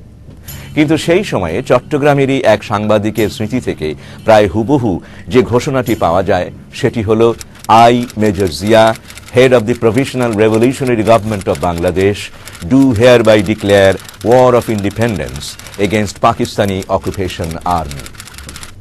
আর মেজর জিয়াউর রহমান কর্তৃক প্রদত্ত দ্বিতীয় ঘোষণাটি ছিল, যা কালুরঘাট বেতার কেন্দ্র থেকেই প্রচারিত হয়, তা হল, I, Major Ziaur Rahman, do hereby declare independence of Bangladesh on behalf of our great national leader, Bangabandhu Sheikh Mujibur Rahman. Ziaur রহমানের সেই তেজোদ্দীপ্ত বিপ্লবী প্রত্যয়পূর্ণ কণ্ঠটি একমাত্র কণ্ঠস্বর যার ঘোষণায় হাজার হাজার পলায়নপর ধাবমান জনস্রোত থমকে দাঁড়ায়। অসীম সাহস নিয়ে বারবার তারা ঘুরে দাঁড়ায়। এই কণ্ঠস্বরই প্রথম তাদের লুপ্ত হয়ে যাওয়া চেতনায় আঘাত হেনে তাদেরকে সচেতন করে তোলে। এই ঘোষণা সামরিক বাহিনী তো বটেই, সমগ্র দেশেই এক ব্যাপক আলোড়ন তোলে। মেজর জিয়া তখন এক জীবন্ত কিংবদন্তির নায়কে পরিণত হন। 11ই এপ্রিল প্রবাসী বাংলাদেশ সরকারের প্রধানমন্ত্রী তাজউদ্দিন আহমেদের জনগণের উদ্দেশ্যে দেয়া এক বেতার ভাষণে তিনি বলেন, আমাদের যুদ্ধরত বাহিনীর চমৎকার সাফল্য এবং তাদের শক্তির ক্ষেত্রে প্রতিদিন জনবল ও দখলীকৃত অস্ত্রের বৃদ্ধি গণপ্রজাতন্ত্রী বাংলাদেশ সরকারকে, যা প্রথম মেজর জিয়াউর রহমানের মাধ্যমে ঘোষিত হয়, সক্ষম করে তুলেছে একটি পরিপূর্ণ অপারেশন ভিত স্থাপন করতে, যেখান থেকে মুক্তাঞ্চলের কর্মকাণ্ড পরিচালিত হচ্ছে। 1972 সালের প্রথম স্বাধীনতা দিবস উপলক্ষে দৈনিক বাংলার প্রথম পাতায় প্রকাশিত প্রতিবেদনটির দিকে তাকালে আমরা দেখব, সেদিন চট্টগ্রামে যেমন করে স্বাধীনতার লড়াই শুরু হয়েছিল শিরোনামে একটি প্রতিবেদন। সেখানে শেষ প্যারাতে বলা হয়েছে, এই স্বাধীনতার ঘোষণাই ধ্বনিত হয়েছিল মেজর জিয়ার কণ্ঠে স্বাধীন বাংলা বেতার কেন্দ্র থেকেই। 1977 সালের ডিসেম্বর মাসে রাষ্ট্রীয় অতিথি হিসেবে জেনারেল জিয়া নয়াদিল্লি সফরকালে রাষ্ট্রীয় ভোজ অনুষ্ঠানের বক্তৃতায় ভারতের রাষ্ট্রপতি সঞ্জীবা রেড্ডি বলেন যে জেনারেল জিয়াউর রহমানই সর্বপ্রথম বাংলাদেশের স্বাধীনতা ঘোষণা করেন। 25শে মার্চের আক্রমণের পর কিংকর্তব্য বিমূঢ় পূর্ব পাকিস্তানিদের যে যুদ্ধ ছাড়া আর কোনো উপায় নেই, এই সিদ্ধান্তে পৌঁছানো একটা অতীব গুরুত্বপূর্ণ ব্যাপার। 25শে মার্চের রাত 11:30টায় পাকিস্তান বাহিনীর আক্রমণের সংবাদ পাবার সাথে সাথেই জিয়াউর রহমান এই বিরল সিদ্ধান্তটি নিতে পেরেছিলেন। আই রিভল্ট শব্দটি এতই দ্ব্যর্থহীন হয়ে পড়ে যে তার অধীনস্থ সৈন্যরাও আর কোনো রকম দ্বিরুক্তি না করে তার নির্দেশ পালনে ঘুরে দাঁড়ায়। সেখানে অবস্থিত সমস্ত পাকিস্তানি অফিসারকে জিয়া গ্রেপ্তার করেন। তার কমান্ডিং অফিসার জান জুয়াকেও ধরে এনে বন্দী করেন। আক্রমণের ওই রকম একটা নাজুক অবস্থাতেই যুদ্ধ শুরু করাও সে সময়ের বিধ্বস্ত প্রেক্ষাপটে একটা আমূল পরিবর্তন এনে দেয় এবং একটা গভীর আত্মপ্রত্যয়ের সঞ্চার করে সবার মধ্যে। 1971 সালের 4 এপ্রিল হবিগঞ্জের মাধবপুর তেলিয়াপাড়া চা বাগানে প্রতিরোধ যুদ্ধের নেতারা বৈঠকে মিলিত হন। তারা সেখানেই বসে গঠন করেন জাতীয় মুক্তি ফৌজ। জেনারেল ওসমানীকে সর্বাধিনায়ক নির্বাচিত করে 11 জন সামরিক অফিসারকে সেক্টর কমান্ডার নিযুক্ত করা হয়। 2 এপ্রিল জনাব তাজউদ্দিন ও ব্যারিস্টার আমিরুল ইসলাম বহু বিপদসংকুল পথ পেরিয়ে দিল্লি গিয়ে হাজির হন। তাদের সাথে ভারতের তৎকালীন প্রধানমন্ত্রী ইন্দিরা গান্ধীর সাক্ষাতের ব্যবস্থা হয়। তাজউদ্দিন সেখানে 8 এপ্রিল পর্যন্ত অবস্থান করে ইন্দিরার সাথে মৌলিক বিষয়গুলোতে একটা সমঝোতায় পৌঁছন এবং সেখানে 7 দফার একটি গোপন চুক্তি স্বাক্ষরিত হয়। 10 এপ্রিল বাংলাদেশের স্বাধীনতা ঘোষণাপত্র ও প্রবাসী বাংলাদেশ সরকারের পরিপূর্ণ কাঠামোটি নির্ধারিত হয়। 11 এপ্রিল প্রবাসী বাংলাদেশ সরকারের প্রধানমন্ত্রী এক বেতার ভাষণে মেজর জিয়াউর রহমান, মেজর শফিউল্লাহ ও মেজর খালেদ মুশাররফকে যথাক্রমে চট্টগ্রাম, নোয়াখালী অঞ্চল, ময়মনসিংহ টাঙ্গাইল অঞ্চল এবং সিলেট কুমিল্লা অঞ্চলের সেক্টর কমান্ডার হিসেবে দায়িত্বভার প্রদানের কথা ঘোষণা করেন। পরবর্তীতে পুরো রণাঙ্গনকে মোট 11টি সেক্টরে ভাগ করা হয়। 17 এপ্রিল প্রচুর বিদেশি সাংবাদিকদের উপস্থিতিতে স্বাধীন বাংলাদেশের প্রবাসী সরকারের ঘোষণা দেয়া হয়।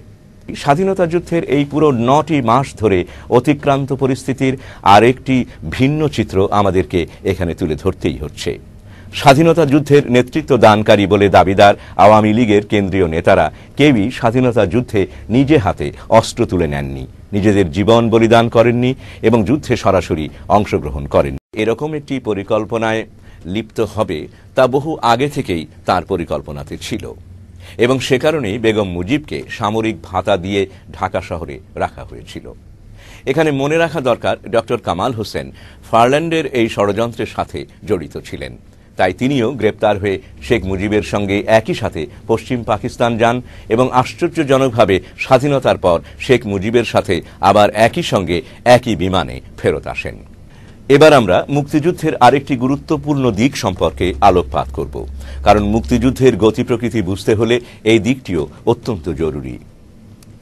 মুক্তিযুদ্ধ শুরু হওয়ার বহু আগে থেকেই ভারতের এদেশে খুব তৎপর ছিল। তাদের হয়ে যারা এদেশে কাজ করতেন তাদের মধ্যে চিত্তরঞ্জন সুতার ছিলেন বেশ তৎপর। মুক্তিযুদ্ধ শুরু হওয়ার পর তাজউদ্দিনের প্রধানমন্ত্রীত্বে যখন প্রবাসী বাংলাদেশ সরকার গঠিত হয় এবং তার নিয়ন্ত্রণেই মুক্তিযুদ্ধ চলছিল, এই যুবনেতারা এতে খুবই ক্ষুব্ধ হয়ে পড়েন। সেই সময় এই চিত্তরঞ্জন সুতারই আবার তাদেরকে বলেন, আপনারা পিছিয়ে থাকবেন কেন? এই সুতারের বাসাতেই জেনারেল উবানের সাথে 4 ছাত্র ও যুবনেতার সভা হয়। এরা হলেন সিরাজুল আলম খান, আব্দুর রাজ্জাক, শেখ ফজলুল হক মনি এবং তোফায়েল আহমেদ। আলোচনার বিষয়ে আসার আগে আমরা মুক্তিযোদ্ধা রিক্রুট করার ব্যাপারে একটু বলে নিতে চাই। আওয়ামী লীগ প্রথম থেকেই সিদ্ধান্ত নেয় স্থানীয় আওয়ামী লীগ নেতার ছাড়পত্র ছাড়া কেউ মুক্তিযুদ্ধে যেতে পারবে না। সেই নিয়মে রিক্রুট করা হলেও অন্য দলের লোকও প্রচুর পরিমাণে ঢুকে যাচ্ছিল এবং ঢুকছিল বামপন্থীরাও, এবং তারা বেশ ভালোভাবেই কাজ করছিল। এই যুবনেতাদের প্রথম অভিযোগ অন্য দলের এই মুক্তিযোদ্ধাদের বিরুদ্ধেই। উবানকে এই যুবনেতারা বলেন, স্যার, আমরা আপনাদের কাছ থেকে আশা করি না যে গত 25 বছরে আমরা যা অর্জন করেছি নকশালি ও মার্ক্সবাদীদের ট্রেনিংও তাদের হাতে অস্ত্র তুলে দিয়ে সেটা শেষ করে দেবেন। জেনারেল উবান যুবনেতাদের সাথে একমত হন। ভারত সরকারের নির্দেশে ও ভারতীয় সামরিক বাহিনীর প্রধান স্যাম ম্যানেকশর সরাসরি তত্ত্বাবধানে তৈরি হয় মুজিব বাহিনী। জেনারেল উবান ছিলেন এদের ট্রেনিং ও প্রস্তুতির দায়িত্বে। এছাড়া ম্যানেকশ ছাড়া আর কারো নির্দেশ তিনি মানতেন না, এমনকি জেনারেল অরোরারও নয়। এজন্য এদেরকে বলা হতো স্যামের ছেলেরা। মুজিব বাহিনীর ট্রেনিং প্রাপ্তরা বাংলাদেশে ঢোকে। এরা বিভিন্ন মুক্তিযোদ্ধা ক্যাম্পে অবস্থান নিয়ে আওয়ামী লীগ ও বামপন্থী মুক্তিযোদ্ধাদের তালিকা তৈরি করে। মুজিব বাহিনীর শেখ ফজলুল হক মনির গ্রুপ অনেক জায়গাতেই ব্রাশ ফায়ার করে বহু মুক্তিযোদ্ধাকে হত্যা করে এবং মুজিব বাহিনীর লক্ষ্যের এই তীব্রতা ও নিষ্ঠুরতার বিষয়টি আরও স্পষ্ট হয়ে উঠবে আব্দুর রাজ্জাকের দেয়া প্রামাণ্যচিত্রের সেই সাক্ষাৎকারটিতে। রাজ্জাক বলেন, আমরা যদি আমাদের পূর্ব পরিকল্পনা অনুযায়ী পূর্ণ পরিকল্পনায় যুদ্ধ করতে পারতাম এবং যুদ্ধ করে যে পাকিস্তানি থেকে পরাভূত করতে পারতাম, তাহলে যে আগাছাটা রয়ে গেছে, অর্থাৎ যে প্রতিবিপ্লবীরা যারা আজকে রয়ে গেল, তাদের মূল উৎপাদন আমরা করে দিতাম, তারা বেঁচে থাকতো না। এখানে দর্শকদের একটু বলে রাখতে চাই যে আমরা মুজিব বাহিনী সম্পর্কে এত কথা বলছি কারণ, প্রিয় দর্শক, আপনারা দেখবেন স্বাধীনতার পর মুজিব সরকারের আমলে এই জেনারেল উবানি মুজিব বাহিনী নিয়ে রক্ষী বাহিনী গঠনে এক বিরাট ভূমিকায় অবতীর্ণ হয়। বাংলাদেশের ভেতরে মুজিব বাহিনীর এই অ্যাকশনের পর্যায়েই প্রবাসী সরকার মুজিব বাহিনী সম্পর্কে জানতে পারে এবং প্রবাসী সরকার ভারতের নিয়ন্ত্রণে শঙ্কিত হয়ে পড়ে। তাহলে কি বাংলাদেশের মুক্তিযুদ্ধ দ্বিধা বিভক্ত হয়ে যাচ্ছে? বিষয়টি জেনে জেনারেল অরোরাও অবাক হয়ে যান। তিনিও জানতে পারেন মুজিব বাহিনী কারো নির্দেশই মানতে রাজি নয়। এরকম বিভাজিত কার্যক্রমের ভেতর দিয়েই বাংলাদেশের স্বাধীনতা যুদ্ধ গতিপ্রাপ্ত হতে থাকে।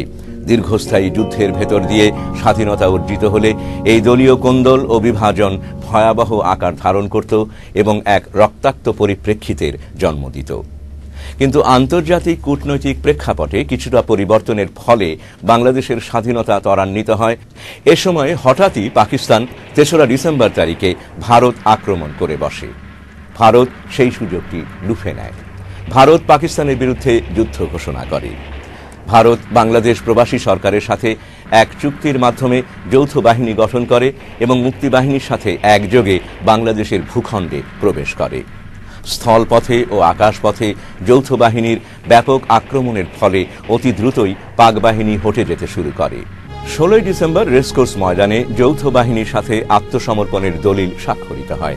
দলিলটিতে স্বাক্ষর করেন মিত্র বাহিনীর পক্ষে লেফটেন্যান্ট জেনারেল অরোরা এবং পাকিস্তান বাহিনীর পক্ষে লেফটেন্যান্ট জেনারেল নিয়াজি। কিন্তু সবচেয়ে বিস্ময়কর ও হতবাক করা ব্যাপারটি হল যে আত্মসমর্পণ দলিল স্বাক্ষরের সময় বাংলাদেশের তরফ থেকে সরকারি বা বেসরকারি কোনো বিশেষ ব্যক্তি উপস্থিত ছিলেন না। প্রবাসী বাংলাদেশ সরকারের অস্থায়ী রাষ্ট্রপতি সৈয়দ নজরুল ইসলাম, প্রধানমন্ত্রী তাজউদ্দিন আহমেদ বা অন্য কোনো মন্ত্রী সেখানে উপস্থিত ছিলেন না। এমনকি মুক্তিযুদ্ধের সর্বাধিনায়ক জেনারেল এমএজি ওসমানীও সেখানে উপস্থিত হতে পারেননি, কারণ তার হেলিকপ্টারটি সিলেটে গুলিবিদ্ধ করে ভূপাতিত করা হয়।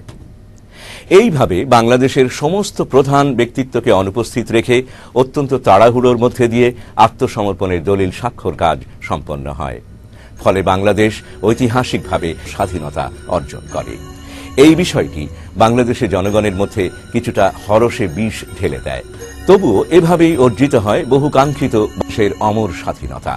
স্বাধীনতা অর্জনের উল্লাসে হাজার হাজার মানুষ রাস্তায় নেমে আসে। স্রোতের মতো, বন্যার মতো বহমান মানুষেরা উল্লাসে ফেটে পড়ে। শত সহস্র মানুষের আত্মত্যাগে রক্তস্রোতে অর্জিত আমাদের এই স্বাধীনতা।